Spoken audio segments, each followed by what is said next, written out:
এজন্য আব্দুল্লাহ ইবনে মুবারক উনি ওনার মুরিদকে বলতেছে, বাবা পাশের ঘরটাই ছিল একজন কামারের ঘর, ওই কামার সে তো জান্নাতে আমার চেয়ে অনেক উঁচু মাকাম পাওয়া গেছে, অনেক উঁচু মাকাম পাওয়া গেছে।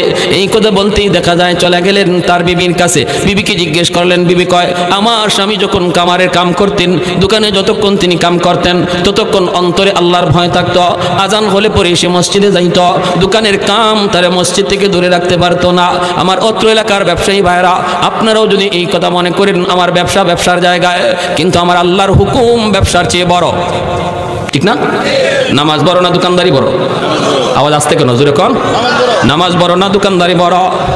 যদি কেউ মনে করেন নামাজ বড়, আমার দোকানদারি বড় নয়, মুয়াজ্জিন সাহেব মসজিদ থেকে এই এলানটাই দেয়, আল্লাহু আকবার, আল্লাহু আকবার। এই এলান মুয়াজ্জিন সাহেব দেয় না, মূলত এই ঘোষণাটা আল্লাহ নিজে দেয়, এ বান্দা আমি আল্লাহ বড়, আমি আল্লাহ বড়।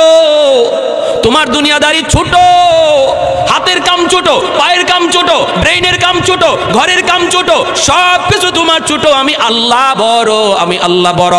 এই কথাটা যেই মানুষের অন্তরে থাকবে, এই মানুষটা কখনো আজান শোনার পরও দুনিয়ার কামে থাকতে পারে না, আজান হওয়ার পরেও সে দোকানদারি করতে পারে না।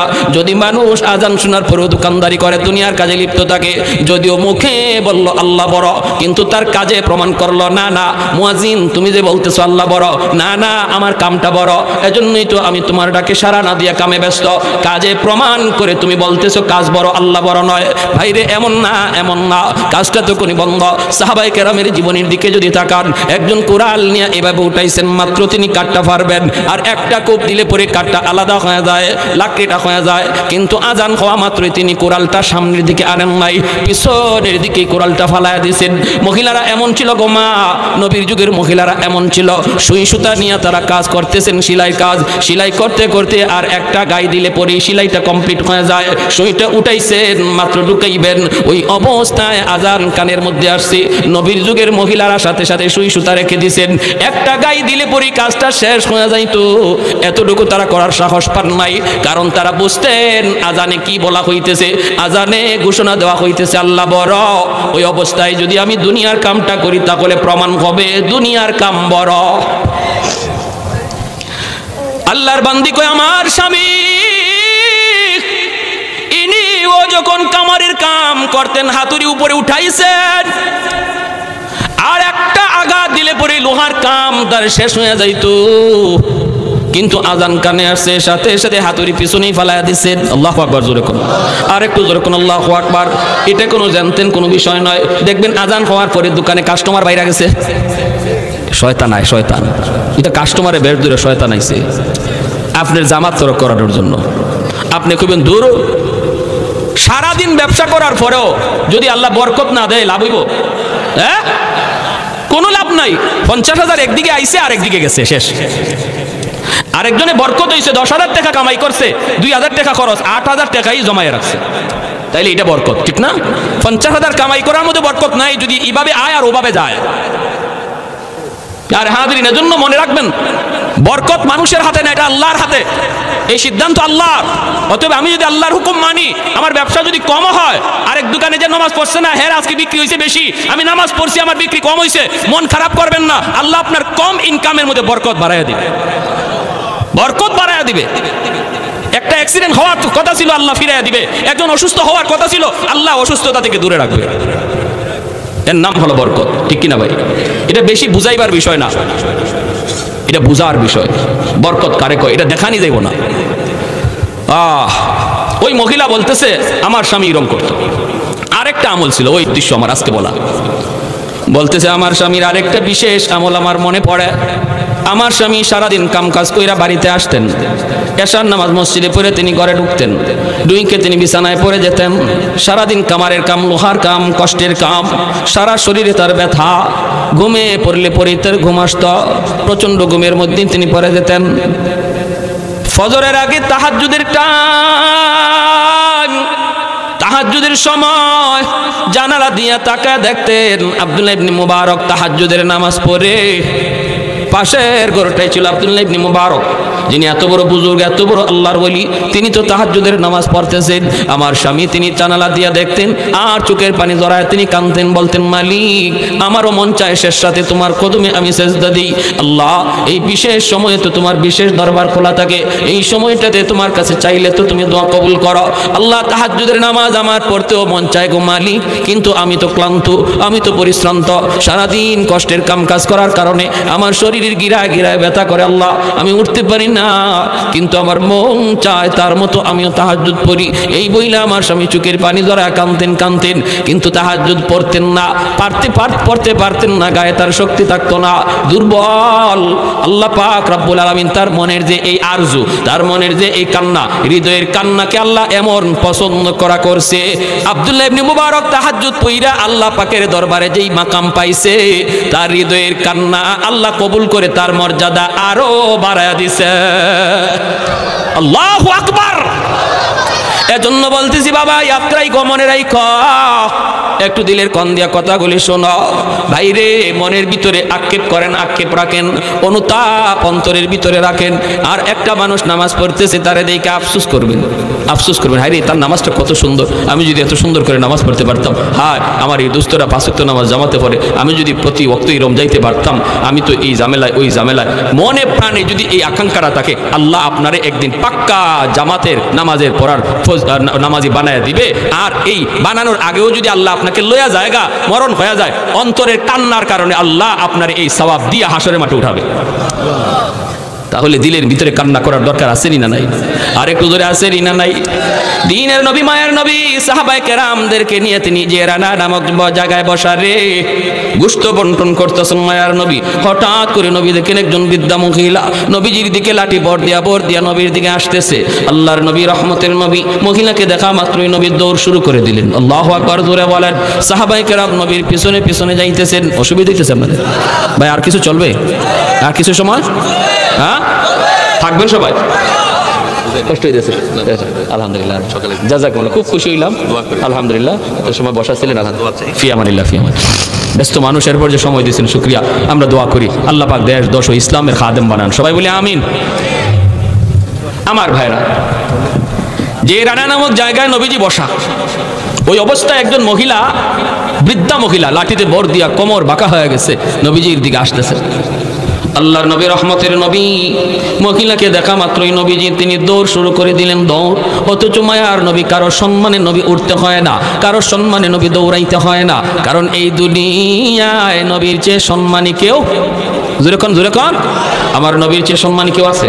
হ্যাঁ, এজন্য মায়ার নবী, কারো সম্মানে নবী দৌড়াইতে হয় না, আগাইতে হয় না, দাঁড়াইতে হয় না। আল্লাহ নবী দৌড় শুরু করে দিলেন। সাহাবায়ে কেরাম নবীজির পিছনে পিছনে দৌড়াইতেছেন রে। হঠাৎ করে নবী মহিলার পাশে যেয়ে বলতেছেন, মা গো, ও মা, তুমি কষ্ট করে নবীর দরবারে কেন এসেছো? কেন আমাকে তুমি খবর দিলা না? আমাকে খবর দিলে আমি তো তোমার দরবারে হাজির হয়ে যাইতাম, তুমি কেন কষ্ট করে এসেছো? এই বলে মায়ার নবী, দয়ার নবী তার গায়ে নবুয়তি চাদর, এই চাদর কারা নবী মাটিতে বিছায়া দিলেন। আমার নবীর নবুয়তির চাদরের দাম আছে না নাই? তামাম দুনিয়ার সমস্ত সম্পদ যদি এক পাল্লায় রেখে দেওয়া হয়, আমার নবীর গায়ের চাদর যদি এক পাল্লায় রাখা হয়, চাদরের ওজন কম হবে না বেশি?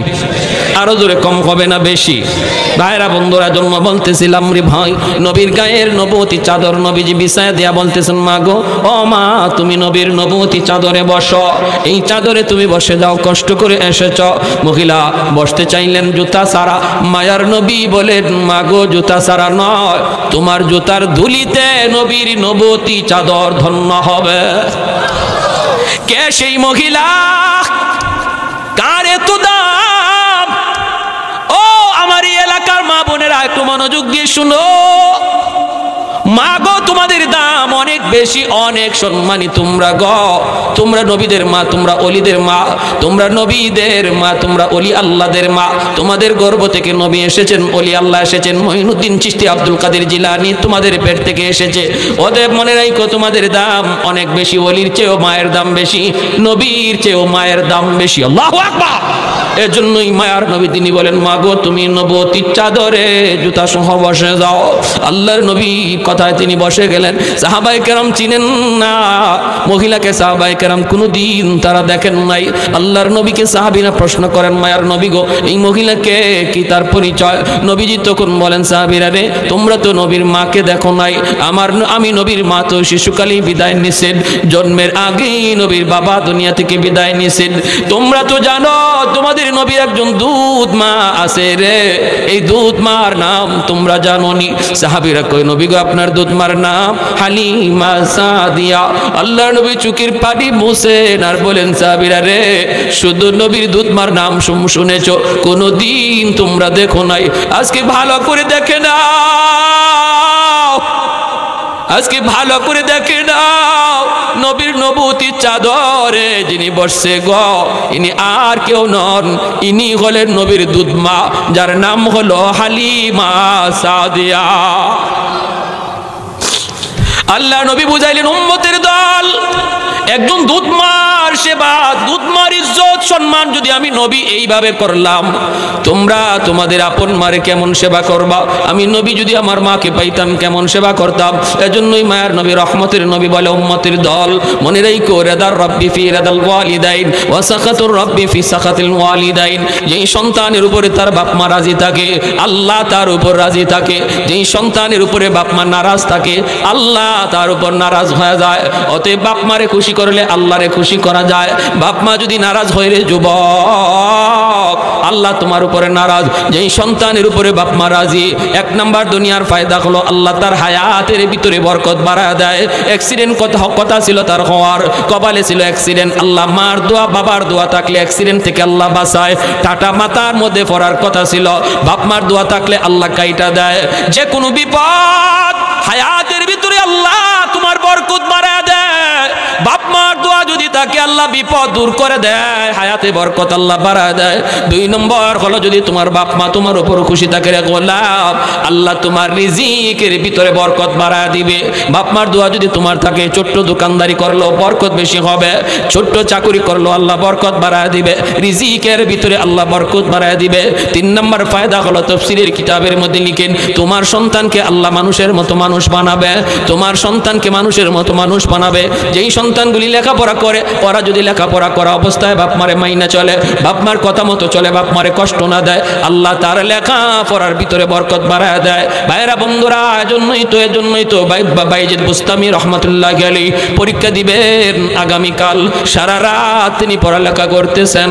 ভাইরা গভীর রাতে মা ডাক দিয়া কয়, 10 বছরের বালক বাইজিদ, মা ডাক দিয়া বলতেছে, বাবা বাইজিদ মার পানি তৃষ্ণা লাগছে, একটু পানি দাও। বাইজিদ কলসের মধ্যে দেখেন পানি নাই, পানি আনার জন্য তিনি ঘরের বাহিরে গেলেন, এক গ্লাস পানি নিয়ে দৌড়ায় তিনি ঘরে আসলেন। আইসা দেখেন মা ঘুমা গেছে। এইবার ছোট্ট বাইজিদ মনে মনে ভাবতেছেন, আমি যদি এখন মাকে ডাক দিই মার ঘুম ভাঙলে কষ্ট হবে। মাথার পাশে গ্লাস নিয়ে তিনি দাঁড়ায় রইছেন। ভাইরা বন্ধুরা, শেষ সাথে মায়ের ঘুম ভাঙছে। মা দেখে বাইজিদ মাথার পাশে দাঁড়ানো, সাথে সাথে বুকে জড়ায় নিয়ে দোয়া করে, আল্লাহ আমার বাইজিদ আমাকে ডাক দিতে পারতো, ডাক দেয় নাই, আমার কষ্ট হবে। আমি মার এতটা সুখের চিন্তা যেই সন্তানে করলো, আমি মায়ের বদলা কি দিব? দেওয়ার কিছু নাই, আমার কাছে কিছু নাই গো। কিন্তু আল্লাহ তোমার কাছে অনেক কিছু আছে। আমি মার কাছে আছে শুধু 2টা হাত। আল্লাহ আমি 2টা হাত তোমার দরবারে বাড়ায় দিলাম। আমার বাইজিদকে তুমি ওলি বানাইলে আমি খুশি না, জগতের সকল ওলিদের সর্দার বানায় দাও। মা দোয়া করতে দেরি হয়েছে, কবুল হতে দেরি হয় না। এজন্য যুবক, লেখাপড়ার ফলাফল তুমি ভালো চাও, মা বাবারে খুশি রাখো, বাপ মার কথা মতো চলো। নবী বলেন, যদি বাপ মা খুশি থাকে আল্লাহ তোমার উপর খুশি আছে। বাপ মা যদি নারাজ থাকে আল্লাহ নারাজ হয়ে যায়। আর যদি বাপ মার নামে সন্তান বেশি বেশি দান সৎকার করে, তাহলে এই দান সৎকার খবর আল্লাহ কবরের সাথে সাথে পৌঁছায় দেয়। একজন আদর্শ সন্তান বাপ মার নামে মসজিদ মাদ্রাসা দ্বীনি প্রতিষ্ঠানে দান করবে, দান করলে পরে বাপ মার কবরের আযাব আল্লাহ দূর করে দেয়। জুনাইদ বাগদাদি একটা ঘটনা কয়ে শেষ দিচ্ছি। স্বপ্নে দেখেন একজন মানুষ জাহান্নামী চেহারা।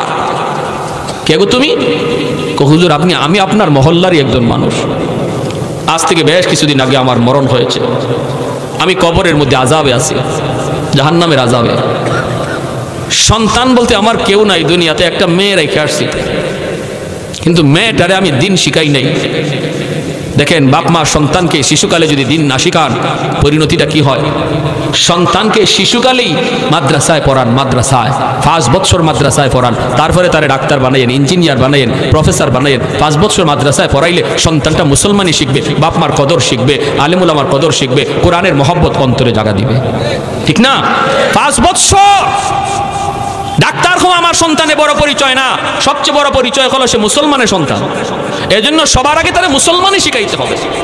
ওই লোক বলতেছে হুজুর আমার মেয়েটারে আমি মুসলমানই শিখাই নাই, যার কারণে আমার মেয়েটা খারাপ লাইনে চলে গেছে, খালি গুনার কাজ করে, গুনার কাজ করে, পরকালে কোনো ফিকির নাই। আল্লাহ আমাকে জানাই দিছে, আল্লাহ আমাকে জানাইছে বান্দারে আজ কবরের মধ্যে তুই আযাবে আসো, আযাবে আসো। তোর সন্তান যদি তোর জন্য দোয়া করে অথবা দান সদকা করে তোর কথা ইয়াদ করে, তাহলে আমি আল্লাহ এই উসিলায় তোরে মাফ করে দেব। সন্তান যদি বাপ মার কবরের পাশে যায়, একবার সূরা ফাতিহা 3 বার ইখলাস পড়ে, আল্লাহ পাক সাথে সাথে বাবার কবরে আযাব আল্লাহ মাফ করে দেয়। মার কবরের পাশে যদি সন্তান একবার ফাতিহা 3 বার ইখলাস পড়ে, আল্লাহ মার কবরের আযাব আল্লাহ মাফ করে দেয়।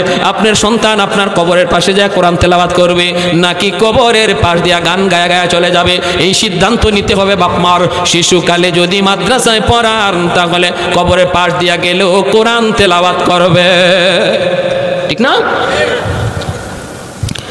হুজুর আমি আপনার কাছে এসেছি একটু সাহায্যের জন্য, আপনি যদি আমার মেয়েটাকে খবর দিতেন। আল্লাহ আমাকে জানাইছে মেয়েটা যদি আমার কথা ইয়াদ করে আল্লাহ কবরে আযাব আল্লাহ মাফ করবে।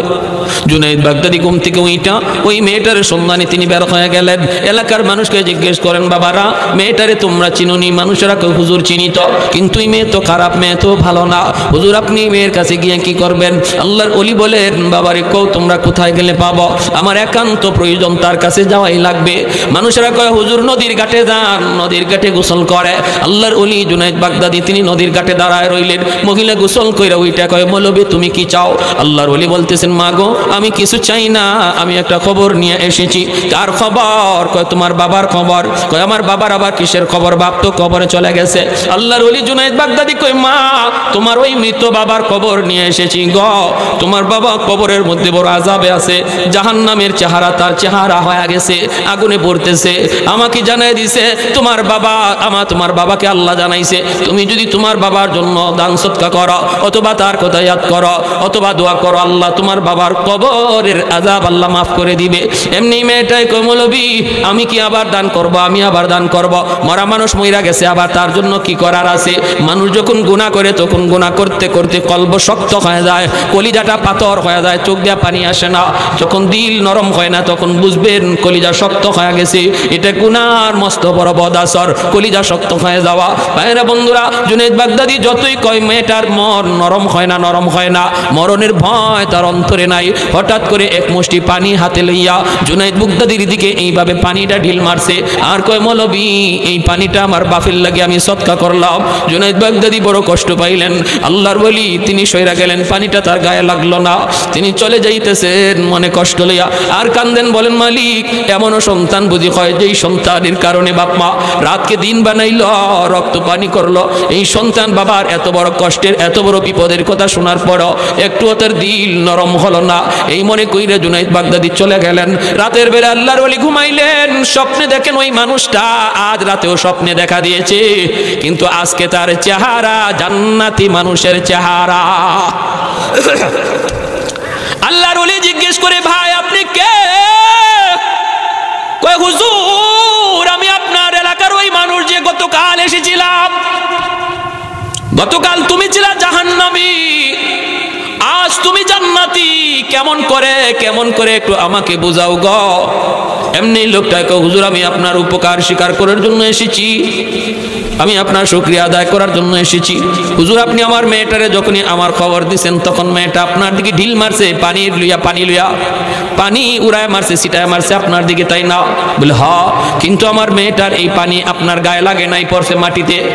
যেই জায়গার মধ্যে পানিটা পড়ছে ওই জায়গায় অনেক দিন যাবত একটা পোকা পানির তৃষ্ণায় ছটফট করতেছিল। ওই পোকাটার মুখে পানি যা পড়লো, পোকাটা পানি খায়া আল্লাহর কাছে দোয়া করে, মালিক যার উসিলায় পানি খাইয়া আমি আজ প্রাণে বাঁচলাম, তুমি তারে মাফ করো। ওই পোকার দোয়ার খাতিরে আল্লাহ আমাকে মাফ কইরা দেয়। ওয়া আশিরুহুন্না বিল মারুফ। এজন্য বলতেছিলাম স্ত্রীদের সাথে ভালো আচরণ করার নির্দেশ দিয়েছেন কে?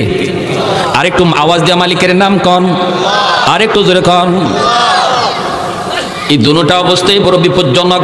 যে মনে করে স্ত্রী যা বলে এটাই ঠিক, এখানেও বড় বিপদ। আর গ্রামে গঞ্জে যেই সমস্ত স্বামীদেরকে স্ত্রীরা জল্লাদ মনে করে, জল্লাদ, এটাও বড় বিপজ্জনক। দুটোটাই শরীয়তে কোনো এলাও না।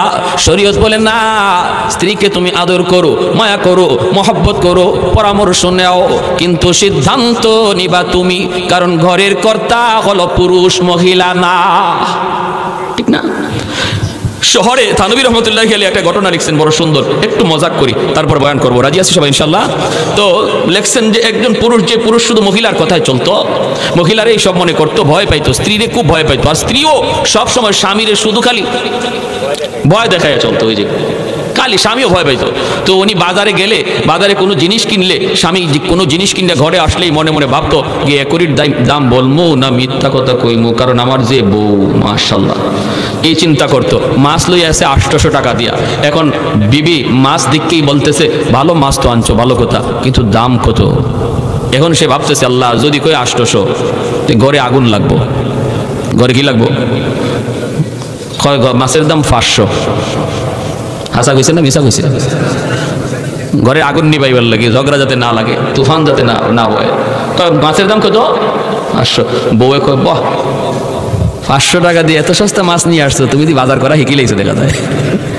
ওই এতদিন বলে যাবো বাজারই শিখছে না, আজকে বাজার শিখছে। ঠিক আছে, আমি জুম্মার নামাজে যাই, তুমি মাছটা বানাও। উনি জুম্মার নামাজে গেছে, জুম্মার নামাজ পড়ে আসছে ঘরে, আয়া দেখে অর্ধেক মাছ নাই। ঘটনা কি? মাছ কই আমাদের এত মাছ লাগে? পাশের ঘরে ভাবি আসছে, আয়সা বলতেছে কি গো ভাবি, তোমাদের মাছের দিকে কোনো অভাব নাই, আর আজকে তোমার ভাই আজকে কোনো মাছ কাছ কিছুই আনে নাই, আমাদের ঘরে কিছুই নাই, ভাবি অর্ধেকটা মাছ আমার দিয়ে দাও না। তখন কয় আমি চিন্তা করলাম যে আমাদের এত মাছ তো লাগে না, অর্ধেকটা দিয়া দিই। বলে দাম কত? আমি কইছি দাম 500, 250 দিয়ে অর্ধেক লইয়া যাও। মাছের দাম কি 500? জোরে কম। এখন বেচারা মাথায় হাতে কয় হায় রে আমার কপাল। কয় কি হয়েছে? কয় যা হইবার হয়ে গেছে। আর কইয়ে কি হইব? যা হইবার হয়ে গেছে। কি হয়েছে কর না? আরে মাছের দাম 800, অর্ধেকটা দিলে অত দাম 400 হয়। তুমি 500 কইলা কেন? তোমার ডরে, তোমার ডরে যদি 800 কই কে থেকে কি হয়? ওই সিনে বউরে ডরানোর, যারা যে সমস্ত স্ত্রীরা স্বামীর এইরকম সবসময় তো বেতের উপরে রাখে, এরা বাসার মধ্যে এরকম ভাবে 200-250 করে মাঝে মাঝে নাই হয়ে যাব। ঠিক না? আরেকজন গ্রামে যারা স্ত্রী স্বামীকে ভয় পায়, এখানে গন্ডগোল ঘটছে আরো বেশি জটিল সমস্যা। স্বামী গেছে ডাক্তারের কাছে, ডাক্তার পরীক্ষা দিছে প্রস্রাব, সে বাসায় আসছে, আইসা বোতলের মধ্যে প্রস্রাব রাখছে, সকালে ডাক্তারে নিয়ে দিবে, প্রস্রাব পরীক্ষা হবে। এখন স্ত্রী ঢুকছে এর ভিতরে বাথরুমে, স্ত্রীর পা লাগিয়া ওই স্বামীর বোতলে ভরা প্রস্রাব পড়ে গেছে। এখন তো স্ত্রী স্বামীরে তো জল্লাদের মতো ভয় পায়। কই না লিল্লাহ, আমি যদি এখন বের হইয়া কই তোমার প্রস্রাব ফালাই দিছি, তাহলে আমার কপালো এই গরু ফিটানির লাঠি, এটা ছাড়া কোনো মাফ নাই, যা কপালে আছে আমার প্রস্রাব ঢুকাইতে রাখি। মহিলা নিজের প্রস্রাব ঢুকাইতে রাখছে বোতলে। পরের দিন উনি সকালে লইয়া গেছে, পরীক্ষা করছে, ডাক্তারের রিপোর্ট দেখে একবার রিপোর্টের দিকে তাকায়, আরেকবার বেটার দিকে তাকায়, একবার রিপোর্টের দিকে তাকায়, আরেকবার বেটার দিকে তাকায়। পুরুষ মানুষ ভয় পেয়ে গেছে, কয় স্যার এইভাবে আমার দিকে তাকাইতেছেন, স্যার আমার ভিতরে কি হয়েছে স্যার, আমি বাসমুনি। কয় না আমি তো চিন্তায় পড়ছি। ডাক্তারে কয় আমি তো চিন্তায় আছি, তুমি বেটা না বেটি? কয় স্যার এটা কি কোন? বলে হ, আমার রিপোর্ট তো কইতেছে তোমার পেটে 7 মাসের বাচ্চা। পেটে কয় মাসের বাচ্চা? গন্ডগোল লাগছে নি এখানে? লাগছে? কই না লিল্লাহ, সারা জীবন একবার গেল, এখন আরেকবার আইছে। এই যে ফেসটা লাগলো এখানে, এটা উদাহরণটা ইনি কেন আনছেন যে এই দুই অবস্থাটাই বিপজ্জনক। মাঝখানের বিধানটা হলো শরীয়তের বিধান। সেটা কি? বেশি ভয়ও না, বেশি সারও না, ঠিক না? একবারে মাথায় তোলাও না, আবার তারে বেশি ভয় পাওয়াও না। নবী বলছেন মহব্বত করো, ভালোবাসো, পরামর্শও নেও, কিন্তু সব সিদ্ধান্ত স্ত্রীর কথায় না, সিদ্ধান্ত নিবে পুরুষ। আর মহিলাদেরকে নবী বলছেন তোমরাও মনে রাখবা ঘরের কর্তা হলো পুরুষ, সে হলো তোমার হাকিম, তুমি হলে মাহকুমা, সে হলো তোমার হাবিব, তুমি হলে মাহবুবা। তার সাথে তোমার প্রেমের সম্পর্ক, মহব্বতের সম্পর্ক এক, আরেকটা সম্পর্ক আছে, তার অধীনস্থ তুমি, অতএব তার সিদ্ধান্তটাকেই তুমি ফাইনাল সিদ্ধান্ত মনে করো। এই ঘরে শান্তি আসবে, ঠিক না? এর দুইটার ব্যতিক্রম হলে একটাও শান্তি আসবে না। আমার ভাইয়েরা, বন্ধুরা, যুবক, ওই আল্লাহর ওলি গেছে, যায়া ওই কামারের স্ত্রীকে তিনি জিজ্ঞেস করলেন, ওগো আল্লাহর বান্দি, বলুন আপনার স্বামীর কেমন আমল ছিল? মহিলা তখন ডাক দেয়া কয়, আমার স্বামী তো অনেক ভালো মানুষ ছিলেন, পাক্কা নামাজি ছিলেন, দিনদার ছিলেন। কাজের ভিতরেও যখন আযান কানের ভিতরে আসতো, সমস্ত কাজ বন্ধ করে তিনি মসজিদে হাজির হয়ে যাইতেন। আল্লাহর বান্দা কামের ভিতরে থাকলো, আযান হলে পরে তিনি মসজিদে চলে যাইতেন। যেই দোকানদার দোকানদারি করবে, আযান হলে পরে শাটার বন্ধ করে মসজিদে যাবে। যেই কর্মচারী কাজ করবে, আযান হলে পরে মসজিদে চলে যাবে। আল্লাহর নবী রহমতের নবী বলেন, ওই দোকানদারের দোকানদারি করার পুরা টাইমটাকে আল্লাহ পাক নফল বন্দেগীর ভিতরে ঢুকায়া দেয়। একজন ব্যবসায়ী মানুষ, ব্যবসা মায়ার নবীর বহুত বড় সুন্নত। আমার নবীর নিজে ব্যবসা করেছেন, আল্লাহু আকবার কর। 60 ভাগ রিজিক আল্লাহর নবী বলেন ব্যবসার ভিতরে আল্লাহ রেখে দিয়েছে। ব্যবসায়ী যদি ব্যবসা আল্লাহ পাক রব্বুল আলামিনের হুকুম মতো করে, নবীর সুন্নত মতো ব্যবসা করে, মিথ্যা কথা না বলে, মাপে কম না দেয়, ভেজাল জিনিসকে ভালো করে বিক্রি না করে, রে যুবক, ওই ব্যবসায়ী মায়ার নবী বলেন সে শুধু জান্নাত পাবে এমন না, বরং জান্নাতে আমি নবীর সাথে মিলে মিশে থাকবে। কাহাতাইনি ফিল জান্নাহ, এইভাবে দুইটা আঙ্গুলকে নবী একত্রিত করেছেন। একত্রিত করে কোন, ও দুনিয়ার ব্যবসায়ী, তুমি যদি ব্যবসায়ী হও, ব্যবসা করা অবস্থায় যদি তুমি নামাজের কথা না ভুলো, ব্যবসা করা অবস্থায় যদি তুমি মিথ্যা কথা না বলো, ব্যবসা করা অবস্থায় যদি তুমি মাপে কম না দাও, তাহলে আল্লাহর নবী বলেন জান্নাতে আমি নবীর সাথে এই দুই আঙ্গুল যেইভাবে মিলে আছে, এইভাবেই আমার সাথে মিলে জান্নাতে থাকবা। ফজরের নামাজ পড়ার পর আল্লাহর গোলাম ফজরের নামাজ পড়ার পর তাসবিহ জবার টাইম তার হাতে নাই, কোরআন তেলাওয়াত করার টাইম তার হাতে নাই রে। দোকানের শাটার খুলতে হবে, আল্লাহ পাক নিজেই আদেশ দিয়েছেন, ফাইযা কুদিয়াতিস সালাত ফান্তাশিরু ফিল আরদ ওয়াবতাগু মিন ফাদলিল্লাহ। আল্লাহ নিজে বলেন, বান্দা যখনই আমার হুকুম নামাজ তুমি আদায় করেছো, এইবার তুমি রিজিকের তালাশে বের হয়ে যাও। কারণ তোমার দিকে তাকায় আছে তোমার মা, তোমার বৃদ্ধ বাবা, তোমার স্ত্রী, তোমার সন্তান, তারা তোমার মুখের দিকে তাকায় আছে। বান্দারে যা, আমি আল্লাহ বলি তুমি নামাজ আদায় করেছো, এখন তুমি মসজিদ থেকে বের হয়ে যাও, রিজিকের তালাশে বের হয়ে যাও। যদি দোকানদার হও, দোকানের শাটার তুমি খোলো। তুমি যদি চাকরিজীবী হও, চাকরির টেবিলে বসো। তুমি যদি ড্রাইভার হও, গাড়িতে তুমি স্টিয়ারিং এ বসো। কৃষক হলে তুমি জমিতে যাও। এটা আল্লাহ পাকের নির্দেশ, এটা আল্লাহ পাকের নির্দেশ। আর আল্লাহর নির্দেশ মানার নাম হলো ইবাদত। এজন্যই মুফাসসিরিনে কেরাম পবিত্র কোরআনের সূরা জুমা, এই সূরা জুমার এই আয়াতের তাফসীরের মধ্যে মুফাসসিরিনে কেরাম লিখছেন, একজন মানুষ ফজরের নামাজ মসজিদে আদায় করার পর যখনই সে দোকানের শাটার খুলবে আর নিয়ত করবে, মালিক আমাকে সততার সাথে ব্যবসা করার তৌফিক তুমি দান কইরো, আল্লাহ তুমি মিথ্যা থেকে আমাকে বাঁচাও। জোহর পর্যন্ত সে ব্যবসা করলো, জোহর পর্যন্ত সে ব্যবসা করলো, কিন্তু আল্লাহ পাক রব্বুল আলামিন ফজর থেকে নিয়ে জোহর পর্যন্ত এই পুরা টাইমটাকে আল্লাহ তাসবিহ জপলে যেই পরিমাণ সওয়াব হইতো, নফল নামাজ পড়লে যেই পরিমাণ সওয়াব হইতো, কোরআন তিলাওয়াত করলে যেই সওয়াব হইতো, ওই পরিমাণ সওয়াব আল্লাহ তার আমলনামায় দান করবে। তাহলে শুধু মসজিদে বসে তাসবিহ জপলি আল্লাহর ওলি হওয়া যায় বিষয়টা এমন না, দোকানদারি কইরাও আল্লাহর ওলি হওয়া যায়, ঠিক না ভাই? চাকরির টেবিলে বসে আল্লাহর ওলি হওয়া যায়, দুনিয়াদারি কইরাও আল্লাহর ওলি হওয়া যায়, মেম্বারি কইরাও আল্লাহর ওলি হতে পারে, চেয়ারম্যানি কইরাও আল্লাহর ওলি হতে পারে। এমনকি সমাজের জনপ্রতিনিধি যারা আছে তাদের জন্য আল্লাহর ওলি হওয়া আরো বেশি সহজ, কারণ এরা মানুষের খেদমত করে, মানুষের খেদমত কইরা আল্লাহরে বেশি বেশি খুশি করা যায়। মানুষের মন খুশি করার দ্বারা আল্লাহর কুদরতি মন খুশি করা যায়। মানুষ যদি খুশি হয় আল্লাহ খুশি হয়।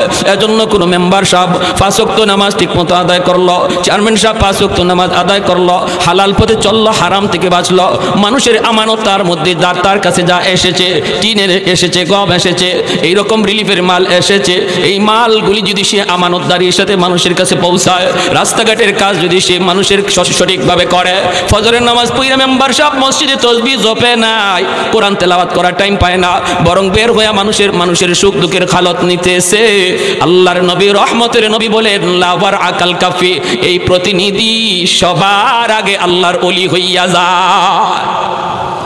কি ভাই, আমরা মনে করি মেম্বার সাহেব মানি বুঝি শেষ জাহান্নামে গেছে, বলে জি না, চেয়ারম্যান সাহেব মানি বুঝি গেছে, বলে না, বরং তাদের আল্লাহর ওলি হওয়া তাদের জন্য বেশি সহজ। একজন মানুষ মসজিদে বৈশা তসবিহ জপলো, কোরআন তেলাওয়াত করলো, সে আল্লাহর ওলি লাইনে আগাইতেছে, আল্লাহর ওলির লাইনে আগাইতেছে, কিন্তু মেম্বার সাহেব বের হইয়া রাস্তাঘাট দেখতেছে, টিনের জায়গায় টিন গরিবের ঘরে পৌঁছাইতেছে, গম যার ঘরে পৌঁছাইতেছে। আল্লাহর নবী রহমতের নবী বলেন তসবিহ জপে যে ওলি হয় তার বহু আগে এই প্রতিনিধি আল্লাহর ওলি হইয়া যায়। খেদমতে খালক, মাখলুকের খেদমত, মানুষের সেবা, যেটাকে বলে মানব সেবা। আমার নবী রহমতের নবী, তিনি দৃষ্টান্ত ছিলেন মানব সেবার। যেরকম সুবহানাল্লাহ, মায়ার নবীর গোটা জীবনটাই ছিল মানব সেবা। সুবহানাল্লাহ জোরে কইতেন না? একটা লোক আসছে, আমরা জানি না, এরকম নবীজির কাছে আসছে, এসে ভিক্ষা চাইছে। নবী বলে তোমার তো গায়ে শক্তি আছে, চলো তোমার কাজে লাগাই দিই। নবী আল্লাহর নবী একটা কোরাল কিনে দিলেন, এটা দিয়ে তারা গাছ কাটার ব্যবস্থা করে রিজিকের ব্যবস্থা করে দিয়ে দিয়েছেন। এটা বহুত বড় কাজ। একজন মানুষ আপনার কাছে সাহায্যের জন্য আসছে, একবার দুইবার আপনি দিবেন, যতবার সাহায্য তার প্রয়োজন ততবারই আসবে। কিন্তু আপনি যদি চিন্তা করেন তার 500 টাকা একবারে না দিয়া তারে একটা রিক্সা কিনে দিয়ে দিই, নে বাবা তোরে আমি 5000 টাকা দিয়া 20,000 টাকা দিয়ে একটা রিক্সা কিনে দিয়ে দিলাম, যেন আর বারবার আসতে না হয়, তো এটার দ্বারা চল। এটা ছিল আমার নবীর সুন্নত। জোরে কন্যা সুবহানাল্লাহ। নামাজের ভিতরেই শুধু আল্লাহকে খুশি করা যায় বিষয়টা এমন নয়, মসজিদের ভিতরে আল্লাহকে খুশি করার ব্যবস্থা আছে, মসজিদের বাইরেও আল্লাহকে খুশি করার অনেক পথ আছে। আমরা যদি মনে করি আমি নামাজি, মাশাআল্লাহ আমার জান্নাতের টিকিট ওকে, মসজিদ থেকে বের হইয়াই লাগালাগি, মুনাফিকি, একজনের সাথে আরেকজনের কেমনে লাগায় দেওয়া যায়, ঝগড়া কেমনে বাড়ানো যায়, এই কথা ওই কথা কেমনে লাগানো যায়, এমন নামাজি বেহেশতে যাওয়া খুব কঠিন আছে। ঠিক না জোরে কম? মসজিদ থেকে বের হইয়া গীবত করা যাবে না, শিকায়াত করা যাবে না। আল্লাহকে পাওয়ার রাস্তা যদি একটা থাকে মসজিদে, আল্লাহকে পাওয়ার রাস্তা 99টা মসজিদের বাইরে। সমাজের মানুষের সাথে তুমি কিভাবে চললা, তোমার প্রতিবেশীর হক তুমি আদায় করলা কিনা, সমাজের প্রতিটা মানুষ তোমার কাছে যা পাওয়ার ছিল তুমি তা দিলা কিনা, ঘরের পরিবেশ তোমার ঠিক আছে কিনা, স্ত্রী পর্দা করে কিনা, মেয়েটা পর্দা করে কিনা, তোমার বিবিরে তুমি পর্দার ভিতরে রাখো কিনা, আন্ডারে আছে তোমার বোন পর্দায় চলে কিনা, এই সব কিছু মিলাইয়া হলো একটা ইসলামী বিধান। ঠিক কিনা? এর নাম হলো ইসলামী জীবন ব্যবস্থা। প্যারে হাজিরিন, এজন্য আল্লাহ নবী রহমতের নবী একটা ঘটনা বলি শুনেন। খাসাইসুল কুবরা নামক কিতাবের ভিতরে লিখছেন, আল্লাহ নবী রহমতের নবী তিনি মদিনা শরীফের পাশে একটা এলাকা দিয়ে নবী যাইতেছেন, নবীজির সাথে ছিলেন হযরত আলী রাদিয়াল্লাহু তাআলা আনহু। ওই এলাকার পাশে যাওয়া মাত্রই দেখা যায় একজন মানুষ দৌড়ে আসছে, আয়েশা বলতেছি ইয়া রাসূলুল্লাহ, আমার এই এলাকার সমস্ত মানুষ ছিল ইহুদি, আমি একাই ছিলাম মুসলমান, অভাব যায় না, দুর্ভিক্ষ আমাদের যায় না। আমি ওদেরকে বললাম তোমরা কালেমা পড়ে মুসলমান হয়ে যাও, আল্লাহ চাহে তো অভাব আল্লাহ দূর করে দিবে। নবী গো, ওরা সবাই আমার কথায় বিশ্বাস করে কালেমা পড়ে মুসলমান হয়ে গেছে, কিন্তু অভাব তো যায় না, দুর্ভিক্ষ তো যায় না। আর আমাকে সাফ সাফ জানাই দিল তোর কোথায় কালেমা পড়ে মুসলমান হয়েছি, কিন্তু কই অভাব তো যায় না, দুর্ভিক্ষ তো যায় না, আমাদের পেটে তো খানা নাই, তাড়াতাড়ি তুই খানার ব্যবস্থা কর, নতুবা আমরা আবার ইহুদি ধর্মে প্রবেশ করব, ইসলাম ধর্ম আমরা ছেড়ে দিব। এইবার আল্লাহর নবী গো, আমি বেকায়দায় পড়ে গেলাম, আমিও একজন গরিব মানুষ, গ্রামের মানুষকে আমি কেমন করে সাহায্য করব? ইয়া রাসূলুল্লাহ, আপনি একটা পরামর্শ দেন গো নবী, এখন আমি কি করি? আল্লাহর নবী রহমত নবী বলেন, আলী রে, বাইতুল মালে কিছু আছে কিনা বলো, এই এলাকার মানুষকে সাহায্য করা লাগবে, এরা বড় বিপদে আছে, আর একটা মুসলমান বড় বিপদে পড়ে গেছে। আলী রাদিয়াল্লাহু তাআলা আনহু বলে, ইয়া রাসূলুল্লাহ, ওগো নবীজি, বাইতুল মাল একদম খালি, দেওয়ার মতো কিছুই নাই গো নবী। আল্লাহর নবী তখন বলেন, তাহলে এখন কি করা যায়? হঠাৎ করে একজন ইহুদি মানুষ, ধনী একজন ইহুদি মানুষ নবীর সামনে দাঁড়ায় বলতেছে, মুহাম্মদ, আমি এই মুহূর্তে তোমাকে সাহায্য করতে পারবো। আমার কাছে 40 মিসকাল স্বর্ণ মুদ্রা আছে, আমি চাইলে তোমাকে এই মুদ্রাগুলি দিয়ে দেব, তুমি এই মুদ্রা দিয়া এদের প্রয়োজন তুমি মিটাইতে পারবা। আল্লাহর নবী বলেন তাহলে একটু দাও, আমাকে তুমি 40 মিসকাল স্বর্ণ মুদ্রা দাও, বাকিতে দাও, বাকিতে দাও, আমি তোমাকে পরিশোধ করে দেব। ইহুদি বলে না না, শর্ত আছে, 3 মাস পরে আমাকে 40 মণ খেজুর দেওয়া লাগবে, পাকা খেজুর। নবী বলেন তাহলে অসুবিধা নাই, 3 মাস পরে খেজুর পেকে যাবে, আমি তোমাকে 40 মণ খেজুর তোমাকে দিয়ে দেব। বিনিময়ে আল্লাহর নবী 40 মিসকাল স্বর্ণ মুদ্রা নিয়ে নিলেন। নিয়া নবী প্রতিটা পয়সা গুনে গুনে এলাকার মানুষের মাঝে নবী দান করে দিলেন। দিন যায় রাত যায়, দিন যায় রাত যায়, 1 মাস 2 মাস 3 মাস এখনো পুরা হয় নাই। 3 মাসে 90 দিন, আরো 3 দিন বাকি আছে 90 দিন হওয়ার। এরপরে নবীজির মেয়াদ শেষ, 40 মণ খেজুর তারে দিতে হবে 3 মাস পর। এখনো 3 মাস পুরা হয় নাই রে যুবক, একটু দিলটা নরম করে আমার নবীর ঘটনাটা শোনো, তোমার জীবনের মোড় ঘুরে যাবে, তুমি বুঝতে পারবা কেমন নবীর উম্মত তুমি হইছো, নবীর কেমন আদর্শ তোমার নেওয়ার কথা, আর তোমার মাঝে এখন কি আদর্শ চলছে, কার অনুসরণ তুমি করতেছো, আর করা দরকার ছিল কোন নবীর অনুসরণ। আল্লাহর নবী এই রাস্তা দিয়ে তিনি যাইতেছেন, নবীজির সঙ্গে আছেন হযরত ওমর ফারুক রাদিয়াল্লাহু তাআলা আনহু। নবীজি ওই রাস্তা দিয়ে যাওয়ার সময় হঠাৎ করে ইহুদি নবীর রাস্তাটা আটকায় দিল, আটকায় বলতেছে মুহাম্মদ মনে আছে নি 40 মণ খেজুরের কথা, আমার খেজুর দাও, খেজুর দাও। আল্লাহর নবী বলেন ভাই রে, আরো 3 দিন বাকি আছে, তোমার কথা মতে আরো 3 দিন বাকি আছে, 90 দিন এখনো হয় নাই, 87 দিন হয়েছে, 3 দিন বাকি আছে, আমার পুরাপুরি ইয়াদ আছে, 3 দিন পর তোমার 40 মণ খেজুর আমি পৌঁছে দেব। ইহুদি তখন কয় মুহাম্মদ 3 দিন আমি বুঝি না, এখন আমার খেজুর দেওয়া লাগবে, এখন দিতে হবে, নতুবা সামনে যাইতে দেব না, রাস্তা আটকায় দিলাম।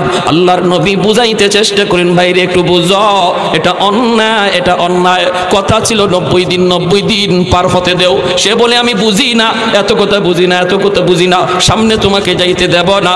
বইলাই মায়ার নবীর কলারের মধ্যে ধরে ফেলেছে, নাউজুবিল্লাহ, জোরে বলুন তো সে ন্যায় করতেছে না অন্যায় করতেছে? খারাপ, ভালো না খারাপ আচরণ। কিন্তু আমার নবী দ্বীনের নবী, মায়ার নবী, রাগ করেন না, নবী রাগ করেন না।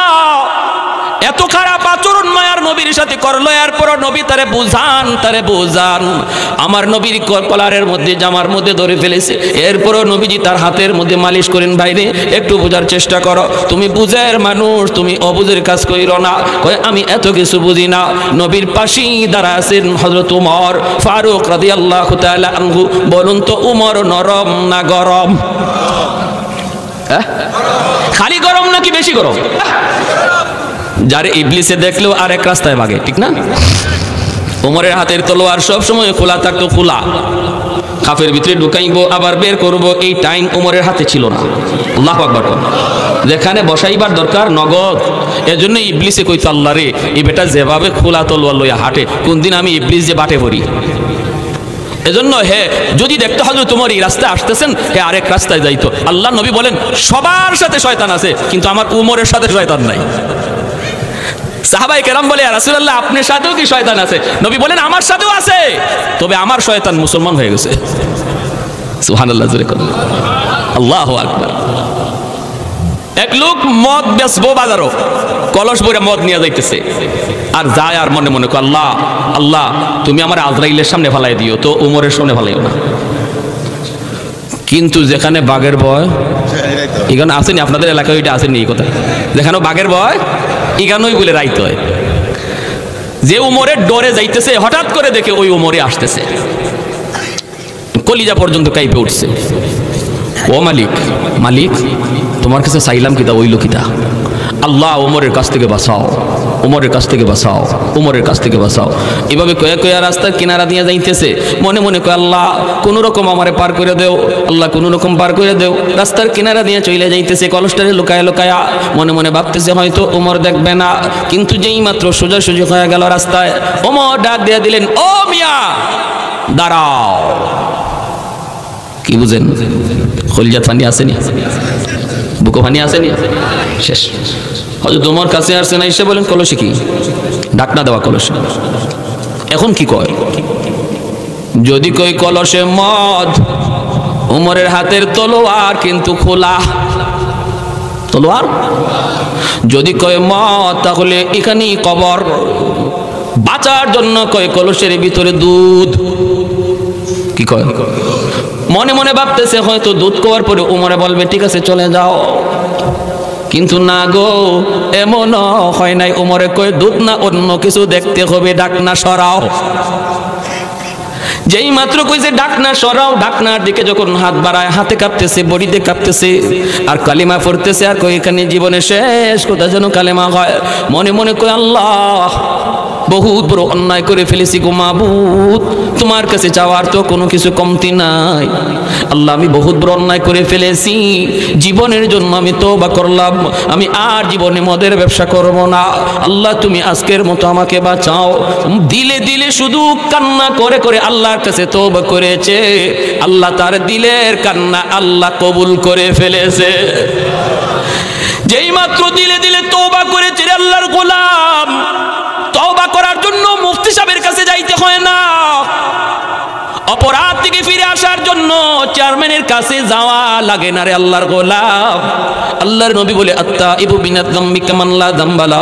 তুমি অন্যায় করেছো, অন্যায়ের কথা কাউকে বলা লাগবে না, কারো কাছে গিয়ে বইলে তোমার তওবা করা লাগবে না, মুখে মুখে বলতে হবে না, পয়সা করেও খরচ করা লাগবে না, শুধু দিলের ভিতরে তুমি কও আল্লাহ ভুল করে ফেলেছি, অন্যায় করে ফেলেছি গো মালিক।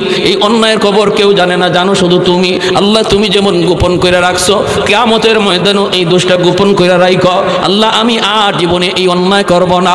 আল্লাহ পাক তার দিলের কথা শুই না, তার তওবাকে আল্লাহ কবুল করে নেয়। এখানে আপনারা যারা আসছেন, আপনারা কে কোন অপরাধে জড়িত, আমি কোন গুনার মধ্যে জড়িত কেউ জানে না, জানেন আল্লাহ।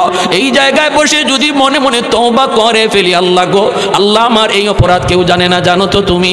আল্লাহ, এই জায়গায় বসে আমি তওবা করলাম, আর জীবনে আমি এই অন্যায় করব না, এই অন্যায় পথে যাইব না।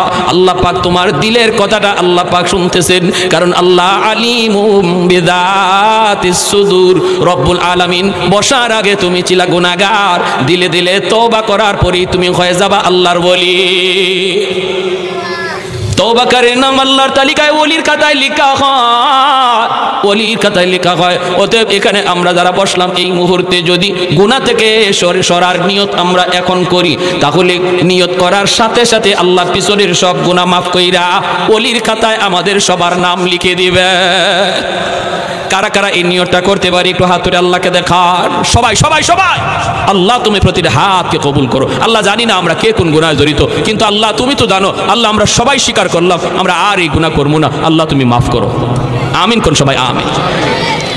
হাতটা বাড়াইতেছে কলসের দিকে, হাতটা কাঁপে, বডিটা তার কাঁপে, ভয়ে কাঁপতেছে, কিন্তু আল্লাহর দরবারে তার দিলের কথা তো কবুল হয়ে গেছে। আল্লাহর গোলাম যেই মাত্র কলসের ঢাকনাটা সে সরাইছে আর নিয়ত করে ফেলেছে, এখনই তো আমার কল্লা যাবে, আমিও তো এমনি বাঁকা হয়ে রয়েছি, কল্লা তো আমার রেডি হয়ে রয়েছে। ওমরের হাতে তো তলোয়ার, মাত্র তলোয়ারটা চালাবে, দেহ থেকে কল্লা আলাদা হয়ে যাবে।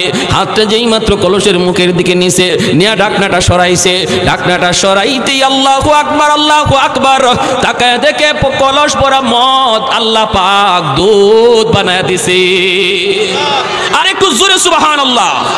লা জিদ্দা ওয়ালা নিদ্দা ওয়ালা হাদ্দা লিমাওলা, লা জিদ্দা ওয়ালা নিদ্দা ওয়ালা হাদ্দা লিমাওলা, আল আনা কামা কানা ওয়ালাম ইয়ালকা জাওয়ালা, আল আনা কামা কানা ওয়ালাম ইয়ালকা জাওয়ালা, লা মিসলা ওয়ালা সাওয়ারা মিসলাহু ওয়া নাযীরা, মান ক্বালা সিওয়া যালিকা ক্বাদ ক্বালা মুহালা, মান ক্বালা সিওয়া যালিকা ক্বাদ ক্বালা মুহালা, লা ওয়ালদা ওয়ালা ওয়ালিদা লা আম্মা ওয়া খালা, লা শিবহা ওয়ালা মিসলা ওয়ালা কুফুয়া লিমাওলা। একটু জোরে সুরে বলেন আল্লাহু আকবার। সেই ওমর আমার নবীর পাশে, এত গরম সাহাবী হযরত ওমর নবীর পাশে, আর নবীর সাথে ইহুদি এত খারাপ আচরণ করতেছে, এরপরও ওমর তলোয়ার চালাইতে পারেন না। গুসায় ওমর ফুলে যাইতেছেন, চেহারা লাল হয়ে গেছে। ওমর অ্যাকশনে যাইতে পারেন না, কারণ মায়ার নবী স্বয়ং এখানে হাজির। আমার নবী ইশারা না দিলে, নবী অনুমতি না দিলে ওমর কিছু করতে পারতেছেন না। কিন্তু গুসায় তিনি কাঁপতেছেন, ঠিক না? আমার আপনার সামনে যদি নবীর সাথে এমন আচরণ কেউ করত, তাহলে আমি বাসমু না মরমু এই চিন্তা আমাদের কারো থাকতো না, ঠিক না? ঠিক না? জোরে কন। এখন তো নামাজ কাজা হইতে পারে, কিন্তু নবীরে আমার সামনে বেইজ্জত করবে আর আমি সায়া সায়া দেখমু, এটা কোনোদিন নবীর উম্মতের কাজ হতে পারে না, ঠিক কি না? আমার আপনার চেয়ে 1000 গুণ এশক ভালোবাসা ওমরের অন্তরে, সেই ওমরের অবস্থাটা কেমন হইতেছে এখন বুঝেন। চেহারা লাল হয়ে গেল, চোখগুলো বড় বড় হয়ে গেল, কিরমিরি খাইতেছেন, কিন্তু নবীর দিকে বারবার তাকাইতেছেন। নবী কোনো রকম একটু ইশারা দেননি, বলে বেটা উমর তুই এখনো তাকায় তাকায় দেখস, ওরে সাইজ কর, এরকম খালি ইশারাটা নবী দেন কিনা? আর নবীর ইশারা ছাড়া যদি কিছু করেন তাহলে তো নবীর কাছে অন্যায় হতে পারে। ওমর চুপচাপ দাঁড়ায় রইছেন আর ফুলতেছেন। যেই মাত্র নবীর কলারও ধরে ফেলেছে, আল্লাহ নবী হযরত ওমরের দিকে তাকাইছেন, তাকায় দেখেন ওমরের চোখগুলো লাল হয়ে গেছে, চেহারাটা লাল হয়ে রয়েছে। হবেই তো, হবেই তো, হবে না কেন? মায়ার নবী তখন বলেন, ওমর, ধমক দেওয়ার কথা ইহুদিকে আমার রহমতের নবী বলতেছেন, ওমর চোখ নিচের দিকে নামাও, গোসা থামাও, সে পাওনাদার, দুই কথা বলতেই পারে, তোমার আমার রাগ করা উচিত নয়। আর আসতে এখন সুবহানাল্লাহ। চিনে যান নবীকে, কোন নবীর উম্মত আমি আপনি, একটু নবীর আদর্শটা শুনে যান। আর আমি আপনি হইলে কি কইতাম, এই তুই এরে এখনো জমিনের উপরে রাখছো, হ্যাঁ? পাশে যে থাকতো বডিগার্ড, এরে কইতাম তুই এরে এখনো জমিনের উপরে রাখছো, এরে তাড়াতাড়ি জমিনের নিচে শুয়াই দে, ঠিক না? কিন্তু আল্লাহর নবী ধমক দেওয়ার কথা ইহুদিরে, ধমকটা দিলেন নবীর সাহাবীরে, ওমর চোখ নিচের দিকে নামাও, সে পাওনাদার, পাওনাদার দুই কথা বলতেই পারে, এই হজম তোমার রাখতে হবে। যেরকম সুবহানাল্লাহ। তাহলে আমরাও বুঝলাম পাওনাদার দুই কথা বলে যদি, এটা হজম করা নবীর সুন্নত, ঠিক না? আমাদের সমাজে এখন উল্টা, আমাদের সমাজে এখন কেউ যদি কাউরে খরচ দেয় আর এই পাওনা টাকা চাইতে যায়, হে আরো উল্টা বেইজ্জত হয়। সমাজ উল্টে গেছে। আজকে খরচ নাই কেন সমাজে? কারণ খরচ টাকা দেওয়ার পরে এই টাকা তুলা আর সম্ভব মনে হয় আপনাদের নরসিংদীতে নাই, নাকি আছে? হ্যাঁ, সুদের লেনদেন বাড়ছে কেন? মানুষ খরচ দেওয়া বন্ধ করে দিছে ভয় পাইয়া। হায় রে, বিপদে পড়ে খরচ নিল, এই খরচের টাকা তুলতে গিয়ে আমার স্যান্ডেল ক্ষয় হয়। ময়মনসিংহ এক জায়গায় বয়ান করলাম, এক লোক হুজুর একটা কথা কইছেন, হুজুর আমার কাছ থেকে 5000 টাকা নিছিল, খাওয়ানে বইসি বলতেছে 5000 টাকা নিছিল, এই 5000 টাকা আজকে 5 বছর হে আমারে দেন, আমি গরিব মানুষ, আজকে অভাবে পড়ছি, যতবার চাইলেই কয় আমি কি মরে গেছি? চাইলে কি কয় জানেন, আমি কি মরে গেছি? তোমার টাকা লইয়া কি আমি মরে গেছি? দিমু তো বললাম। তখন আমি কইলাম, ভাই তুই কোন দিন মরবে এটা কো, যেদিন মরবে মরার আগের দিন আইমু, এর আগে আইতাম না। পারবো কেউ এরকম গ্যারান্টি দিত? যখন গ্যারান্টি দিতে পারবে? বলে ভাই তুই আমি আগামী মাসে মরমু, তুই ওই 30 তারিখের আগে 29 তারিখ আইস। এই কথা বলার কোনো সুযোগ আছে? তো এই কথা বলার সুযোগ না। বলতেছে হুজুর একদিন তারা বাজারে পাইলাম চা খাইতেছে বন্ধু বান্ধব লইয়া, তো আমি বললাম ভাই দেখ ভাই তুই বিপদে পড়ছিলে, আমি তোরে সাহায্য করছি ভাই, আজকে আমি বড় বিপদে ভাই, তুই আস্তে আস্তে হইলে টাকাটা দেস না ভাই, আমি খুব বাচ্চা কাচ্চা নিয়ে কষ্টে আছি। কই এই কথা কেন কইলাম? বাজারে হে আমার উপরে এমন পিক আপ লইছে, হয় মিয়া যেখানে মন চাই, যে জায়গায় মন চাই, এই জায়গায় খালি টাকা চাও, তুমি আমার পাইছো কি? আমি কি তোমার মতো তো বেইজ্জত নাকি? ওই দেখেন কি জাতি, আমি কি তোমার মতো নাকি বেইজ্জত? তুমি যেখানে মন চাই এখানে টাকা চাও। তখন ওই সাথী যারা আসলে দোস্ত, এরাও তো চা খায়, একদলের হেরা খাওয়া ঠিকই তো কইছে। এই মিয়া তুমি পাও না টাকা, পাও টাকা বাড়িতে গিয়ে চাইবা, যেদিকে যেখানে পাইবা তার ওখানেই টাকা চাইবা। কি পাইছো তুমি? মগের মূল্য পাইছো নাকি? চরম অন্যায় করছো তুমি, টাকা চাইয়া চরম অন্যায় করছো। কত ভাই অন্যায় করছো, এখন কি করা লাগবে? কয় আমাদের সকলের 4 বিল তুমি দিয়া যাইবা জরিমানা। ফাউনা টাকা চাইতে গিয়ে আমার 250 টাকা জরিমানা। কি ভাই? আর এজন্য মানুষ হাতে টাকা থাকলেও হয় নাই, ঠিক না? টাকা থাকলেও কয় নাই, আর সুদকুররা তো কাঁচা টাকা লইয়া বই রয়েছে, আমার দ্বারা আও গিট্টো লাগাইয়া সারবো। এজন্য সমাজে সুদের ব্যবসা করো, কারণ সমাজে খরচ দেওয়া বন্ধ হয়ে গেছে। আর খরচ বন্ধ হওয়ার পিছনে দায়ী আমরা নিজেরা। টাইম মতো যদি দিয়া দিতাম, আরেকবার বিপদে পড়লে চাইলে পাইতাম, আরেকবার চাইলে পাইতাম, এটা বন্ধ হয়ে যেতেছে। যে যারা টাকা খরচ দেয় মনে হয় যেন একবারই দিয়ে দিছে, এই টাকা চাওয়ার আর কোনো সুযোগই থাকে না। আমার কাছে এরকম কয়েকজনে চাইছে, আমি বুঝি তো। চাওয়ার পর আমি বললাম ভাই তুই আমার কাছে 5000 টাকা চাইছো, খরচা লাগতো না ভাই, আমি তোরে 2000 টাকা এমনি দিয়ে দিলাম, লাগি ভাই আমার খরচ লাগবো না। কিন্তু দেখেন খরচে কত বড় সওয়াব ছিল। আল্লাহ নবী বলে দান করলে যেই সওয়াব, খরচে 18 গুণ বেশি সওয়াব। একজন মানুষকে দান করলে যেই সওয়াব, একজন মানুষকে করজ দিলে এর চেয়ে 18 গুণ বেশি সওয়াব। নবীকে জিজ্ঞেস করা হয়েছিল, ইয়া রাসূলুল্লাহ করজে এত বেশি সওয়াব কেন? নবী বলে এর বেশি সওয়াব কারণ হলো যে মানুষটা করজ চায় সে সমাজে সম্মানী মানুষ, হে হাত পাততে পারে না, সে ভিক্ষা করতে পারে না, সে বিপদে পড়া সম্মানী মানুষটা তোমার কাছে করজ চাইছে, ওই সম্মানী মানুষের সম্মান যে তুমি রাখছো এজন্য আল্লাহ তোমাকে 18 গুণ বেশি সওয়াব দেয়। কিন্তু এটা তো আমার ধৈর্য রাখতে হবে, ঠিক না? টাইম মতো সময় মতো দিয়া দিতে হবে। এই জন্য আমরা যারা এখানে আসছি একটু আল্লাহর দোহাই, যদি কেউ কারো কাছে করজ আইন না থাকি, আল্লাহর দোহাই যদি নাও পারেন অন্তত তার সাথে যোগাযোগটা রাখেন। বলে ভাই এই মাসে পারছি না, ভাই সামনে মাসে তোরে দিয়ে দিব, ভাই এই টাইম মতো পারছি না, ভাই আগামী মাসে দিয়ে দিব, এতটুকু কইরেন। নতুবা আজকে সুদের ব্যবসা গরম হওয়ার জন্য আপনি দায়ী, ঠিক না জোরে খান? আপনি আমি দায়ী সুদের ব্যবসা গরম হওয়ার জন্য। মনে কষ্ট পাইতেছেন আপনারা ভাই? মানে কিছু কথা বলে ফেলতেছি আমি, আনুষঙ্গিক কথা যেগুলো আসলে সব জায়গায় বলি না, কিন্তু আপনাদের আগ্রহ দেখে একটু বলতে আমার ইচ্ছে হইতেছে। তবে কেউ কারো উপরে নিয়েন না, আমি কাউকে টার্গেট করি। আপনাদের এলাকা আমি একদম নতুন, আমি কেমনে জানবো কে কি করেন না করেন? আমি গড়ে কইতেছি, যদি উপরে ফইরা যায় আল্লাহর দোহাই আমার উপরে রাগ করেন না, এটা শরীয়তের কথা। তবে আপনার কাছে অনুরোধ থাকবে আমরা এর থেকে বের হয়ে আসবো ইনশাআল্লাহ। আল্লাহর নবী বলতেছেন উমর চোখটা নিচের দিকে নামাও, আর তার দিকে গরম করা যাবে না, সে পাওনাদার।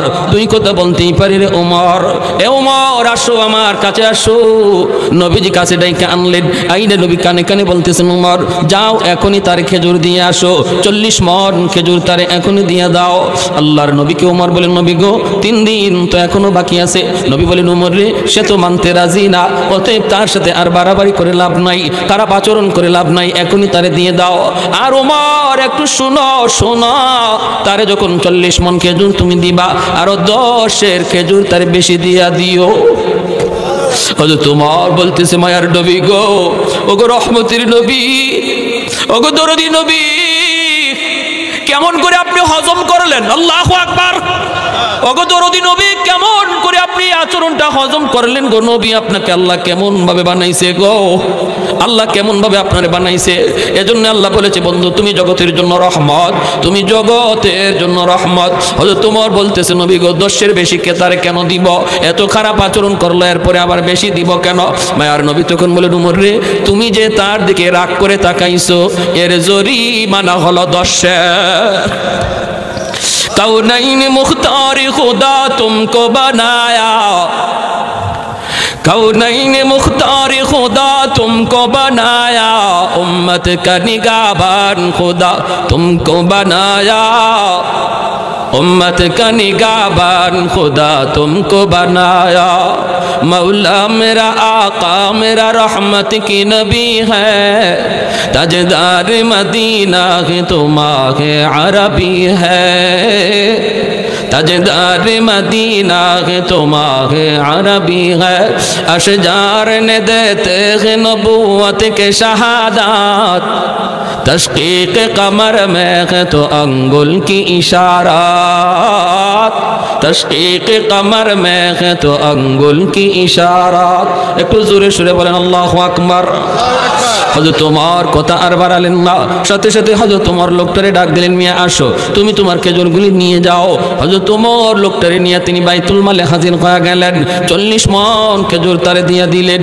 আবার যখন 10 খেজুর তারে বেশি দিতে চান লোকটা তখন ডাক দিয়া বলতেছে উমর রে আমি পাই হলো 40 মণ, আবার 10 তুমি কেন বেশি দিতেছ?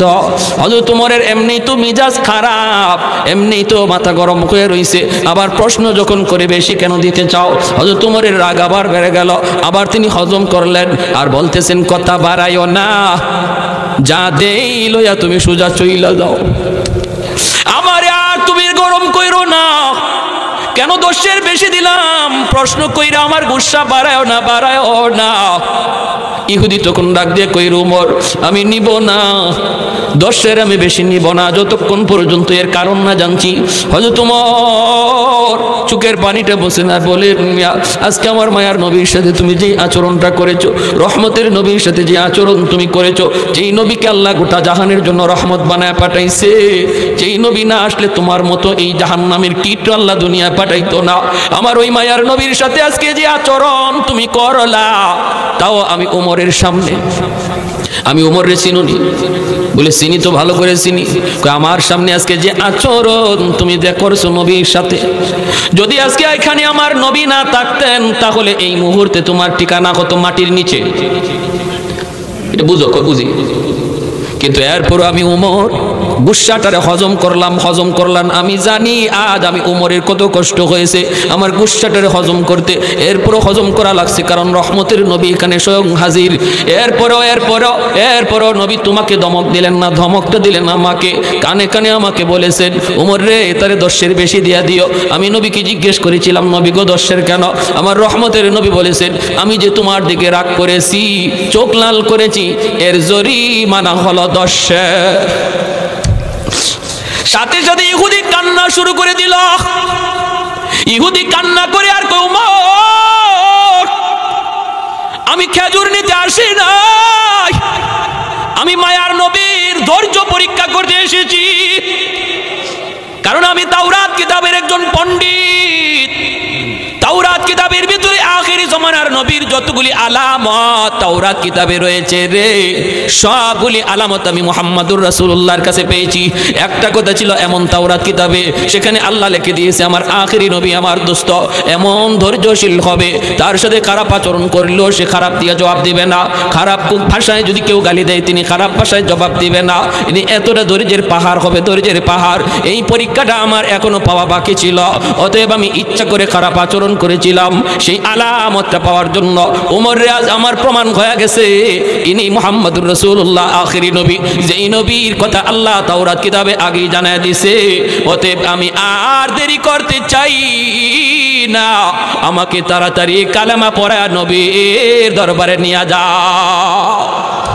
আল্লাহু আকবার, জোরে বলি লা ইলাহা ইল্লাল্লাহ, জুড়ে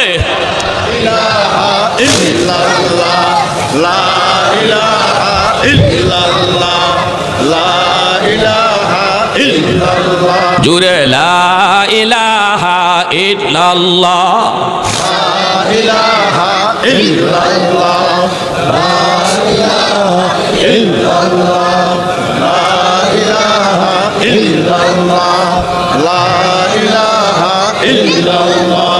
লা ইলাহা ইল্লাল্লাহু মুহাম্মাদুর রাসূলুল্লাহ, জুড়ে বলি সাল্লাল্লাহু আলাইহি ওয়াসাল্লাম। আমার নবীর এই আখলাকটার নামই হলো খুলুকে আযীম, যেই আখলাকের কথা আল্লাহ পবিত্র কোরআনে বলেছেন সূরাতুল কলম। আল্লাহ বলেন ওয়া ইন্নাকা লাআলা খুলুকিন আযীম, বন্ধু আমি তোমাকে পৃথিবীর শ্রেষ্ঠ আখলাক দান করেছি। আমাদের নবীর আখলাকের চেয়ে উত্তম আখলাক পৃথিবীর আর কারো ছিল না। এই আখলাকটার নাম হলো খুলুকে আযীম, খুলুকে। এজন্য আব্দুল্লাহ ইবনে মুবারক উনি ওনার মুরিদকে বলতেছে, বাবা পাশের ঘরটাই ছিল একজন কামারের ঘর, ওই কামার সে তো জান্নাতে আমার চেয়ে অনেক উঁচু মাকাম পাওয়া গেছে, অনেক উঁচু মাকাম পাওয়া গেছে। এই কথা বলতেই দেখা যায় চলে গেলেন তার বিবির কাছে। বিবিকে জিজ্ঞেস করলেন, বিবি কয় আমার স্বামী যখন কামারের কাম করতেন, দোকানে যতক্ষণ তিনি কাম করতেন ততক্ষণ অন্তরে আল্লাহর ভয় থাকতো, আজান হলে পরে সে মসজিদে যাইত, দোকানের কাম তারা মসজিদ থেকে দূরে রাখতে পারতো না। আমার অত্র এলাকার ব্যবসায়ী ভাইরা আপনারাও যদি এই কথা মনে করেন আমার ব্যবসার জায়গায়, কিন্তু আমার আল্লাহর হুকুম ব্যবসার চেয়ে বড়, ঠিক না? নামাজ বড় না দোকানদারি বড়? আওয়াজ আসতে কেন, জোরে কোন। নামাজ বড় না দোকানদারি বড়? যদি কেউ মনে করেন নামাজ বড় আমার দোকানদারি বড় নয়, মুয়াজ্জিন সাহেব মসজিদ থেকে এই এলানটাই দেয়, আল্লাহু আকবার, আল্লাহু আকবার। এই এলান মুয়াজ্জিন সাহেব দেয় না, মূলত এই ঘোষণাটা আল্লাহ নিজে দেয়, এ বান্দা আমি আল্লাহ বড়, আমি আল্লাহ বড়। তোমার দুনিয়াদারি ছোট, হাতের কাম ছোট, পায়ের কাম ছোট, ব্রেইনের কাম ছোট, ঘরের কাম ছোট, সব কিছু তোমার ছোট, আমি আল্লাহ বড়, আমি আল্লাহ বড়। এই কথাটা যেই মানুষের অন্তরে থাকবে, এই মানুষটা কখনো আজান শোনার পরও দুনিয়ার কামে থাকতে পারে না, আজান হওয়ার পরও সে দোকানদারি করতে পারে না। যদি মানুষ আজান শোনার পরও দোকানদারি করে, দুনিয়ার কাজে লিপ্ত থাকে, যদিও মুখে বলল আল্লাহ বড় কিন্তু তার কাজে প্রমাণ করলো না, না মুয়াজ্জিন তুমি যে বলতেছো আল্লাহ বড়, না না আমার কামটা বড়, এজন্যই তো আমি তোমার ডাকে সারা না দিয়া কামে ব্যস্ত। কাজে প্রমাণ করে তুমি বলতেছো কাজ বড়, আল্লাহ বড় নয়। ভাইরে এমন না, এমন না, কাজটা তো কোনি বন্ধ। সাহাবায়ে কেরামের জীবনের দিকে যদি তাকান, একজন কুড়াল নিয়ে এভাবে উঠাইছেন, মাত্র তিনি কাঠটা পারবেন, আর একটা কোপ দিলে পরে কাঠটা আলাদা হয়ে যায়, লাকড়িটা হয়ে যায়। কিন্তু আজান হওয়া মাত্রই তিনি কুড়ালটা সামনের দিকে আনেন নাই, পিছনের দিকে কুড়ালটা ফালায় দিয়েছেন। মহিলারা এমন ছিল গো মা, নবীর যুগের মহিলারা এমন ছিল, সুই সুতা নিয়ে তারা কাজ করতেছেন, সেলাই কাজ, সেলাই করতে করতে আর একটা গায়ে দিলে পরে সেলাইটা কমপ্লিট হয়ে যায়। সুইটা উঠাইছেন, মাত্র ঢুকাইবেন, ওই অবস্থায় আজান কানের মধ্যে আসছে। নবীর যুগের মহিলারা সাথে সাথে সুই সুতা রেখে দিয়েছেন, একটা গায়ে দিলে পরে কাজটা শেষ হয়ে যাইতো। এতটুকু তারা করার সাহস পান নাই, কারণ তারা বুঝতেন আজানে কি বলা হইতেছে, আজানে ঘোষণা দেওয়া হইতেছে আল্লাহ বড়। ওই অবস্থায় যদি আমি দুনিয়ার কামটা করি তাহলে প্রমাণ হবে দুনিয়ার কাম বড়। আল্লাহর বান্দি কয় আমার স্বামী ইনি ও যখন কামারের কাম করতেন হাতুড়ি উপরে উঠাইছেন, আর একটা আঘাত দিলে পরে লোহার কাম তার শেষ হয়ে যাইতো। কিন্তু আজান কানে আসছে, সাথে সাথে হাতুড়ি পিছনেই ফালাইয়া দিয়েছেন। আল্লাহু আকবার, জোরে কোন, আর একটু জোরে কোন আল্লাহু আকবার। এটা কোনো জানতেন কোনো বিষয় নয়। দেখবেন আজান হওয়ার পরে দোকানে কাস্টমার বাইরে গেছে, শয়তান আয়, শয়তান, এটা কাস্টমারে বের দূরে শয়তান আইছে আপনার জামাত তরক করানোর জন্য। আপনি কইবেন দূর, সারাদিন ব্যবসা করার পরেও যদি আল্লাহ বরকত না দেয় লাভ হইব? হ্যাঁ, কোনো লাভ নাই। 50,000 একদিকে আইছে আর একদিকে গেছে, শেষ। আরেকজনে বরকত হইছে, 10,000 টাকা কামাই করছে, 2,000 টাকা খরচ, 8,000 টাকাই জমায় রাখছে। তাইলে এটা বরকত, ঠিক না? 50,000 কামাই করার মধ্যে বরকত নাই যদি এইভাবে আয় আর ওভাবে যায়। আর হাজিরিন, এজন্য মনে রাখবেন বরকত মানুষের হাতে না, এটা আল্লাহর হাতে। এই সিদ্ধান্ত আল্লাহর। অতএব আমি যদি আল্লাহর হুকুম মানি, আমার ব্যবসা যদি কম হয়, আরেক দোকানে যে নামাজ পড়ছে না, হ্যাঁ আজকে বিক্রি হয়েছে বেশি, আমি নামাজ পড়ছি আমার বিক্রি কম হয়েছে, মন খারাপ করবেন না। আল্লাহ আপনার কম ইনকামের মধ্যে বরকত বাড়াইয়া দিবে, বরকত বাড়াইয়া দিবে। একটা অ্যাক্সিডেন্ট হওয়ার কথা ছিল, আল্লাহ ফিরাইয়া দিবে। একজন অসুস্থ হওয়ার কথা ছিল, আল্লাহ অসুস্থতা থেকে দূরে রাখবে। এর নাম হলো বরকত, ঠিক কিনা ভাই? এটা বেশি বুঝাইবার বিষয় না, এটা বুঝার বিষয়। বরকত কারে কয় এটা দেখানি যাইব না। ওই মহিলা বলতেছে আমার স্বামী এরকম করতো। আরেকটা আমল ছিল, ওই দৃশ্য আমার আজকে বলা। বলতেছে আমার স্বামীর আরেকটা বিশেষ আমল আমার মনে পড়ে। আমার স্বামী সারাদিন কাম কাজ কইরা বাড়িতে আসতেন, এশার নামাজ মসজিদে পড়ে তিনি ঘরে ঢুকতেন, ডুইকে তিনি বিছানায় পড়ে যেতেন। সারাদিন কামারের কাম, লোহার কাম, কষ্টের কাম, সারা শরীরে তার ব্যথা। ঘুমে পড়লে পরে তার ঘুম আসত, প্রচন্ড ঘুমের মধ্যে তিনি পড়ে যেতেন। ফজরের আগে তাহাজ্জুদের টান, তাহাজ্জুদের সময় জানালা দিয়ে তাকায় দেখতেন আব্দুল্লাহ ইবনে মুবারক তাহাজ্জুদের নামাজ পড়ে। পাশের ঘরটাই ছিল আব্দুল্লাহ ইবনে মুবারক, যিনি এত বড় বুজুর্গ, এত বড় আল্লাহর ওলি, তিনি তো তাহাজ্জুদের নামাজ পড়তেছেন। আমার স্বামী তিনি জানালা দিয়া দেখতেন আর চোখের পানি জড়ায় তিনি কাঁদতেন, বলতেন মালিক আমারও মন চায় শেষ রাতে তোমার কদমে আমি সেজদা দিই। আল্লাহ এই বিশেষ সময়ে তো তোমার বিশেষ দরবার খোলা থাকে, এই সময়টাতে তোমার কাছে চাইলে তো তুমি দোয়া কবুল করো। আল্লাহ তাহাজ্জুদের নামাজ আমার পড়তেও মন চায় গো মালিক, কিন্তু আমি তো ক্লান্ত, আমি তো পরিশ্রান্ত, সারাদিন কষ্টের কাম কাজ করার কারণে আমার শরীরের গিরায় গিরায় ব্যথা করে আল্লাহ, আমি উঠতে পারি না, কিন্তু আমার মন চায় তার মতো আমিও তাহাজ্জুদ পড়ি। এই বইলা আমার স্বামী চোখের পানি ধরা কাঁদতেন, কিন্তু তাহাজ্জুদ পড়তেন না, পড়তে পারতেন না, গায়ে তার শক্তি থাকতো না, দুর্বল। আল্লাহ পাক রব্বুল আলামিন তার মনের যে এই আরজু, তার মনের যে এই কান্না, হৃদয়ের কান্নাকে আল্লাহ এমন পছন্দ করা করছে।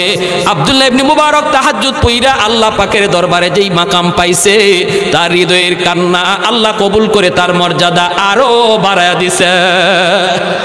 আল্লাহু আকবার। এজন্য বলতেছি বাবা, যাত্রাই গমনে রাইখো, একটু দিলের কন দিয়া কথাগুলি শোনো। ভাইরে মনের ভিতরে আক্ষেপ করেন, আক্ষেপ রাখেন, অনুতাপ অন্তরের ভিতরে রাখেন। আর একটা মানুষ নামাজ পড়তেছে তারে দেখে আফসোস করবেন, আফসোস করবেন, হায় রে তার নামাজটা কত সুন্দর, আমি যদি এত সুন্দর করে নামাজ পড়তে পারতাম, হায় আমার এই দুস্থরা 5 ওয়াক্ত নামাজ জামাতে পড়ে, আমি যদি প্রতি ওয়াক্তই যাইতে পারতাম, আমি তো এই ঝামেলায় ওই ঝামেলায়। মনে প্রাণে যদি এই আকাঙ্ক্ষাটা থাকে, আল্লাহ আপনারে একদিন পাক্কা জামাতের নামাজের পড়ার নামাজি বানায় দিবে। আর এই বানানোর আগেও যদি আল্লাহ আপনাকে লয়া জায়গা মরণ হয়ে যায়, অন্তরের কান্নার কারণে আল্লাহ আপনার এই সওয়াব দিয়া হাসরের মাঠে উঠাবে। তাহলে দিলের ভিতরে কান্না করার দরকার আছে না নাই? আর একটু জোরে আছে না নাই? দিনের নবী মায়ের নবী সাহাবায়ে কেরামদেরকে নিয়ে তিনি যে রানা নামক জায়গায় বসা রে গোশত বন্টন করতেছেন মায়ের নবী। হঠাৎ করে নবী দেখেন একজন বৃদ্ধা মহিলা নবীজির দিকে লাঠি বর দিয়া নবীর দিকে আসতেছে। আল্লাহর নবী রহমতের নবী মহিলাকে দেখা মাত্রই নবী দৌড় শুরু করে দিলেন। আল্লাহু আকবার জোরে বলেন। সাহাবায়ে কেরাম নবীর পিছনে পিছনে যাইতেছেন। অসুবিধা হইতেছে আপনাদের ভাই? আর কিছু চলবে? আর কিছু সময় হ্যাঁ থাকবেন সবাই? কষ্ট হইতেছে? আলহামদুলিল্লাহ, জাযাকুমুল্লাহ, খুব খুশি হইলাম আলহামদুলিল্লাহ। সময় বসা ছিলেন আলহামদুলিল্লাহ, ফি আমানিল্লাহ, ফি আমানিল্লাহ। ব্যস্ত মানুষের পর যে সময় দিচ্ছেন শুকরিয়া। আমরা দোয়া করি আল্লাহ পাক দেশ দশ ও ইসলামের খাদেম বানান, সবাই বলি আমিন। আমার ভাইরা, যে রানা নামক জায়গায় নবীজি বসা, ওই অবস্থায় একজন মহিলা, বৃদ্ধা মহিলা লাঠিতে বর দিয়া কোমর বাঁকা হয়ে গেছে, নবীজির দিকে আসতেছে। আল্লাহর নবী রহমতের নবী মহিলাকে দেখা মাত্রই নবীজি তিনি দৌড় শুরু করে দিলেন, দৌড়।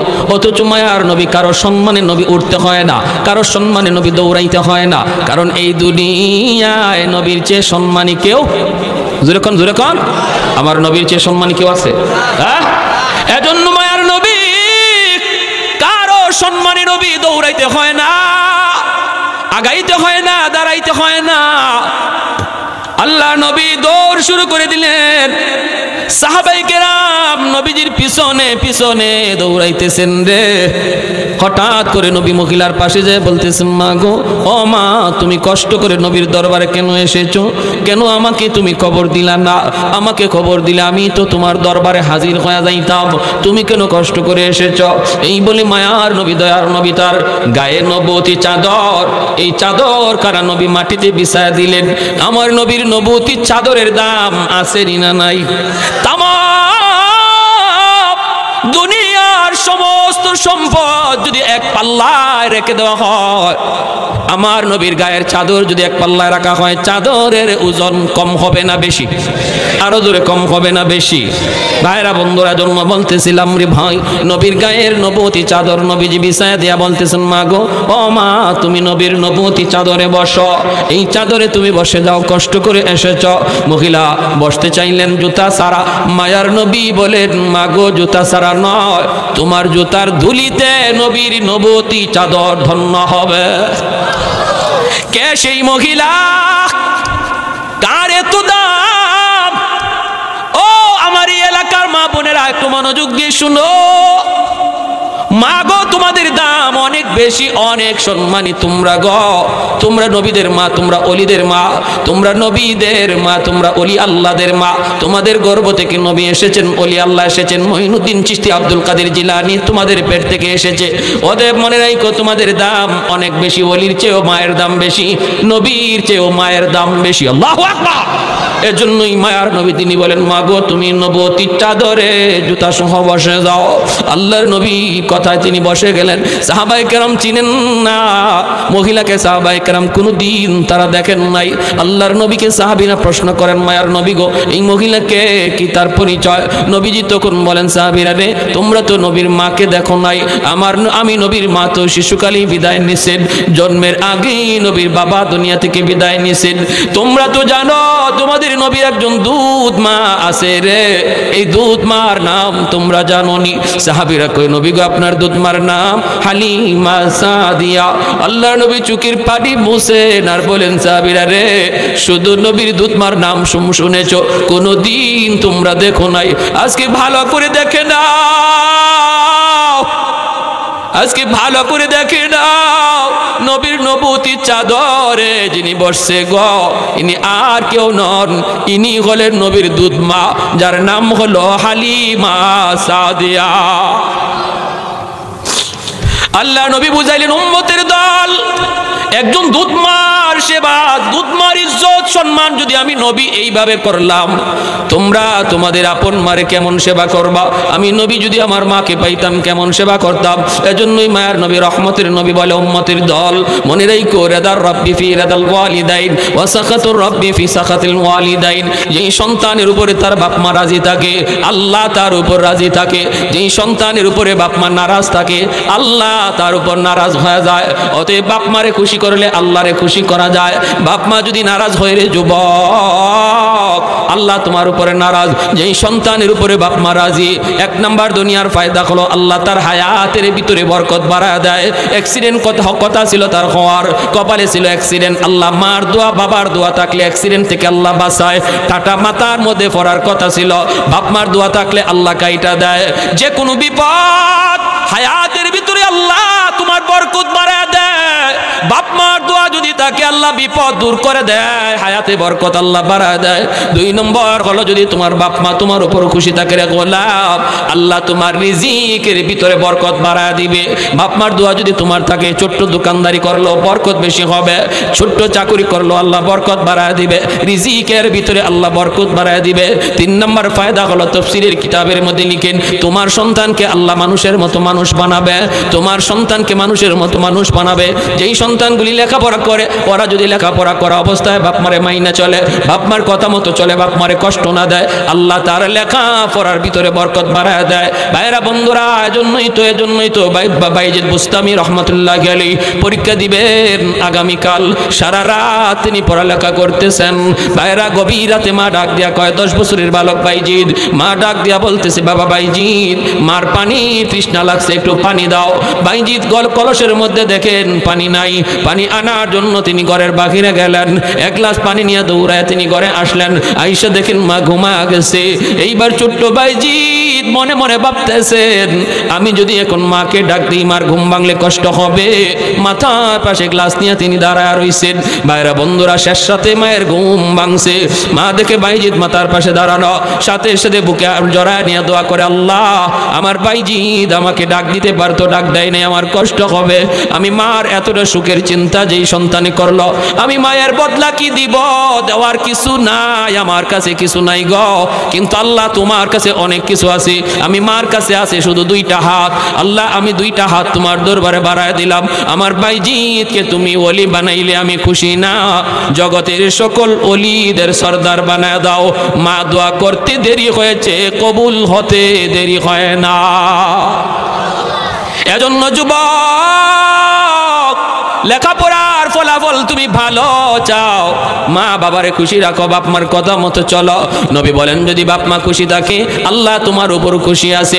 বাপ মা যদি নারাজ থাকে আল্লাহ নারাজ হয়ে যায়। আর যদি বাপ মার নামে সন্তান বেশি বেশি দান সৎকার করে, তাহলে এই দান সৎকার খবর আল্লাহ কবরের সাথে সাথে পৌঁছায় দেয়। একজন আদর্শ সন্তান বাপ মার নামে মসজিদ, মাদ্রাসা, দ্বীনি প্রতিষ্ঠানে দান করবে। দান করলে পরে বাপ মার কবরের আযাব আল্লাহ দূর করে দেয়। জুনাইদ বাগদাদি একটা ঘটনা করে শেষ দিচ্ছি। স্বপ্নে দেখেন একজন মানুষ জাহান্নামী চেহারা। কে গো তুমি? হুজুর আমি আপনার মহল্লারই একজন মানুষ। আজ থেকে বেশ কিছুদিন আগে আমার মরণ হয়েছে। আমি কবরের মধ্যে আযাবে আছি, জাহান্নামের আযাবে। সন্তান বলতে আমার কেউ নাই দুনিয়াতে, একটা মেয়ে রেখে আসছি, কিন্তু মেয়েটারে আমি দিন শিখাই নাই। দেখেন, বাপ মা সন্তানকে শিশুকালে যদি দিন না শিখান, পরিণতিটা কি হয়? সন্তানকে শিশুকালেই মাদ্রাসায় পড়ান, মাদ্রাসায় 5 বছর মাদ্রাসায় পড়ান, তারপরে তারা ডাক্তার বানাইয়েন, ইঞ্জিনিয়ার বানাইয়েন, প্রফেসর বানাইয়েন। 5 বছর মাদ্রাসায় পড়াইলে সন্তানটা মুসলমানই শিখবে, বাপ মার কদর শিখবে, আলেমুল আমার কদর শিখবে, কোরআনের মহব্বত অন্তরে জাগা দিবে। ঠিক না? 5 বছর ডাক্তার হওয়া আমার সন্তানের বড় পরিচয় না, সবচেয়ে বড় পরিচয় হলো সে মুসলমানের সন্তান। এজন্য সবার আগে তারা মুসলমানই শিখাইতে হবে। ওই লোক বলতেছে, হুজুর আমার মেয়েটারে আমি মুসলমানই শিখাই নাই, যার কারণে আমার মেয়েটা খারাপ লাইনে চলে গেছে। খালি গুনার কাজ করে পরকালে কোনো ফিকির নাই। আল্লাহ আমাকে জানাই দিছে, আল্লাহ আমাকে জানাইছে, বান্দারে আজ কবরের মধ্যে তুই আযাবে আসো। তোর সন্তান যদি তোর জন্য দোয়া করে অথবা দান সৎকার করে তোর কথা ইয়াদ করে, তাহলে আমি আল্লাহ এই উসিলায় তোরে মাফ করে দেব। সন্তান যদি বাপ মার কবরের পাশে দেয়, একবার সূরা ফাতিহা 3 বার ইখলাস পড়ে, আল্লাহ পাক সাথে সাথে বাবার কবরে আযাব আল্লাহ মাফ করে দেয়। মার কবরের পাশে যদি সন্তান একবার ফাতিহা 3 বার ইখলাস পড়ে, আল্লাহ মার কবরের আযাব আল্লাহ মাফ করে দেয়। আপনার সন্তান আপনার কবরের পাশে যায় কোরআন তেলাওয়াত করবে, নাকি কবরের পাশ দিয়া গান গায়া চলে যাবে, এই সিদ্ধান্ত নিতে হবে বাপ মার।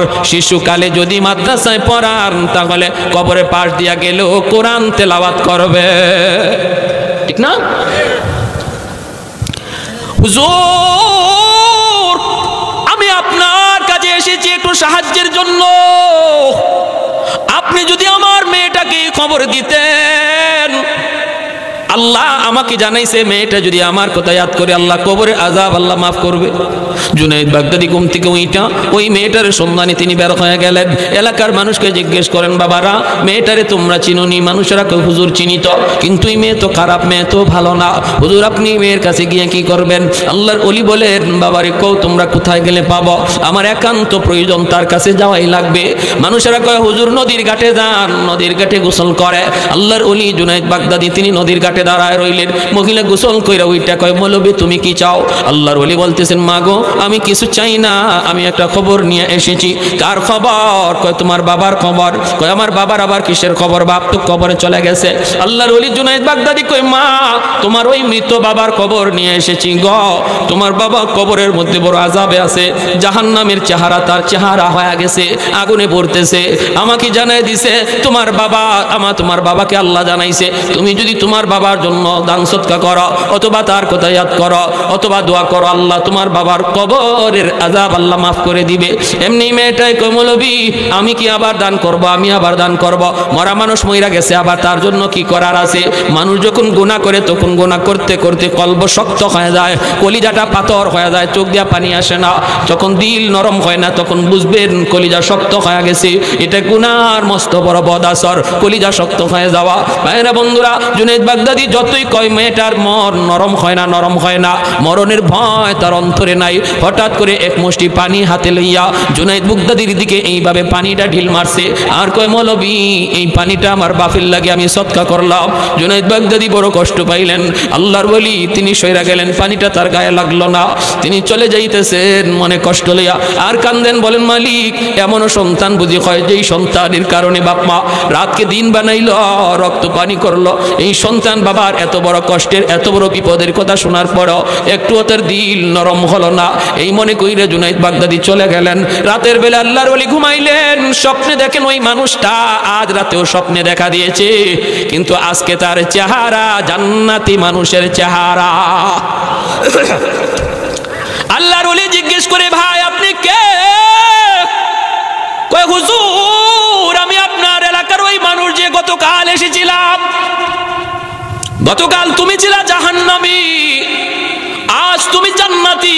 কেমন করে একটু আমাকে বুঝাও গো। এমনি লোকটাকে, হুজুর আমি আপনার উপকার স্বীকার করার জন্য এসেছি, আমি আপনার শুকরিয়া আদায় করার জন্য এসেছি। হুজুর আপনি আমার মেয়েটারে যখনই আমার খবর দিছেন তখন মেয়েটা আপনার দিকে ঢিল মারছে, পানি লইয়া পানি উড়ায় মারছে, ছিটায় মারছে আপনার দিকে, তাই না? বলে হ্যাঁ, কিন্তু আমার মেয়েটার এই পানি আপনার গায়ে লাগে নাই, পড়ছে মাটিতে। যেই জায়গার মধ্যে পানিটা পড়ছে ওই জায়গায় অনেক দিন যাবত একটা পোকা পানি তৃষ্ণায় ছটফট করতেছিল। ওই পোকাটার মুখে পানি যায় পড়লো। পোকাটা পানি খায়া আল্লাহর কাছে দোয়া করে, মালিক যার উসিলায় পানি খাইয়া আমি আজ প্রাণে বাঁচলাম তুমি তারে মাফ করো। ওই পোকার দোয়ার খাতিরে আল্লাহ আমাকে মাফ কইরা দে। এজন্য বলি ভাই, যাদের বাপ মা নাই বাপ মার কথা ইয়াদ কইরো, নামাজ পইরা দোয়া পইরো, রব্বির হামহুমা কামা রাব্বায়ানি সগীরা। কবরে পার দিয়ে যাইতেছো রে ভাই, টাইম কম, তবু এই দোয়াটা পইরা যাও, রব্বির হামহুমা কামা রাব্বায়ানি সগীরা। হাজার হুজুরে রব্বির হামহুমা দোয়া করলো এত লাভ হবে না। সন্তান যখন বাবার কবরের পাশে গিয়ে একবার এই দোয়াটা পড়বে, এটা যত লাভ হবে, যত উপকার হবে। এজন্য ভাই আজ আসি, কাল আমরা কেউ থাকবো না। আজ বাবা চলে গেছে, কাল আমি চলে যাব। আমি যদি আমার বাবার কথা ইয়াদ করি, মায়ের কথা ইয়াদ করি, আগামীকাল আমার সন্তানও আমার কথা ইয়াদ করবে। আর যেখানে যেখানে দান করার সুযোগ আসে এখানে বাপ মার নামে দান করব, এটা বাপ মার হক, সন্তানের কাছে পাওনা, সন্তানের কাছে পাওনা। আমরা যদি এটা আদায় করি, আগামীকাল আমার সন্তানও এরকম ওয়াজ মাহফিল বলেন, মসজিদ বলেন, বিভিন্ন জায়গায় এরকম কি করবে, আমাদের কথা ইয়াদ করে দান সদকা করবে, ঠিক না ভাই? হ্যাঁ, এজন্য সন্তানকে দান করা শিখাইয়া যাও, সন্তানকে এরকম নামাজ পড়া শিখাও, সন্তানকে এরকম ভাবে কি করা, হ্যাঁ সালাম দেওয়া শিখাও। মুরব্বী একজন আসছে, ছোট্ট বাচ্চাটা কাছে আইছে, বাবা ইনি তোমার আব্বুর বন্ধু, ইনি আমার বন্ধু, তোমার চাচা হয়, সালাম দাও, সালাম দাও। বাবা ছেলেকে সালাম করা শিখে। এখন আমার মনে আছে, আমি যখন ক্লাস 3-তে পড়ি, স্কুলে পড়ি, আমাদের ঘরে আব্বার এক বন্ধু আসছে, আমি পাশের রুম থেকে দৌড় দিয়ে আব্বার খুলে চলে আসছি। আব্বা আমারে বলতেছে তুমি সালাম দিলা না? স্কুলে পড়ি তখন, আমি সালাম দিলা না? তখন আমি বলতেছি আসসালামু আলাইকুম। আমার এখনো মনে আছে ক্লাস 3-তে না 4-তে, তখন আব্বা বলতেছে নো, আমার আব্বা একজন জেনারেল শিক্ষিত, সরকারি হেলথ ইন্সপেক্টর, আমাদের অল ফ্যামিলি জেনারেল শিক্ষিত, আমি একাই শুধু আমাদের গোষ্ঠীর মধ্যে মাদ্রাসায়। আমার ইমিডিয়েট ছোট ভাই, আপন ভাই, আইন মন্ত্রণালয়ের রানিং উপসচিব, এরপরে ছোট ভাইটা আমেরিকা নিউ ইয়র্কে ফ্যামিলি সহ, সবাই চাচারা সবাই ওই লাইনে। আব্বা বলতেছেন কি যে এখন সালাম দিলে হবে না, তুমি আবার রুম থেকে বের হও, রুম থেকে বের হও। আমার রুম থেকে বের করছেন, বের করে বলছেন যে আবার রুমে ঢোকার সময় সালাম দিয়ে ঢুকো। কি বুঝলেন আপনি? এই যে আমারে একটা সবক দিয়েছেন, শিক্ষা দিয়েছেন, আমি ওখানে সালাম দিলেই তো হয়ে গেছিল, কিন্তু আমাকে ইয়াদ করানোর জন্য এই জন্যই এতটুকু করছেন বিদায়। আজ 45 বছর আমার, তখন বয়স ছিল হয়তো 7 বছর, 7 বছরের 8 বছরের সেই ঘটনাটা এখনো আমার মনে আছে। আমার আব্বা সালাম না দেওয়ার কারণে আমার রুম থেকে বের করে দিয়েছিলেন, বের করে বলছিলেন আবার রুমে ঢুকো, সালাম দিয়ে ঢুকো। এই হলো বাপমার শিক্ষা, ঠিক কিনা জোরে কম? এইভাবে যদি আমরা সন্তানকে ইসলামী শিক্ষায় গড়ে তুলি, ইসলামী আদর্শে গড়ে তুলি, তাহলে এই সন্তান ডাক্তার হলো বেনামাজি হবে না, ইঞ্জিনিয়ার হলো সে খারাপ লাইনে যাবে না, বাপমার সাথে বিয়াদবি করবে না, মুরব্বীদের সাথে বিয়াদবি করবে না। আল্লাহ আমাদের সবাইকে অল্প কথাগুলো পুরো আমল করার তৌফিক দান করুন, সবাই বলে আমিন। কথাগুলো জি।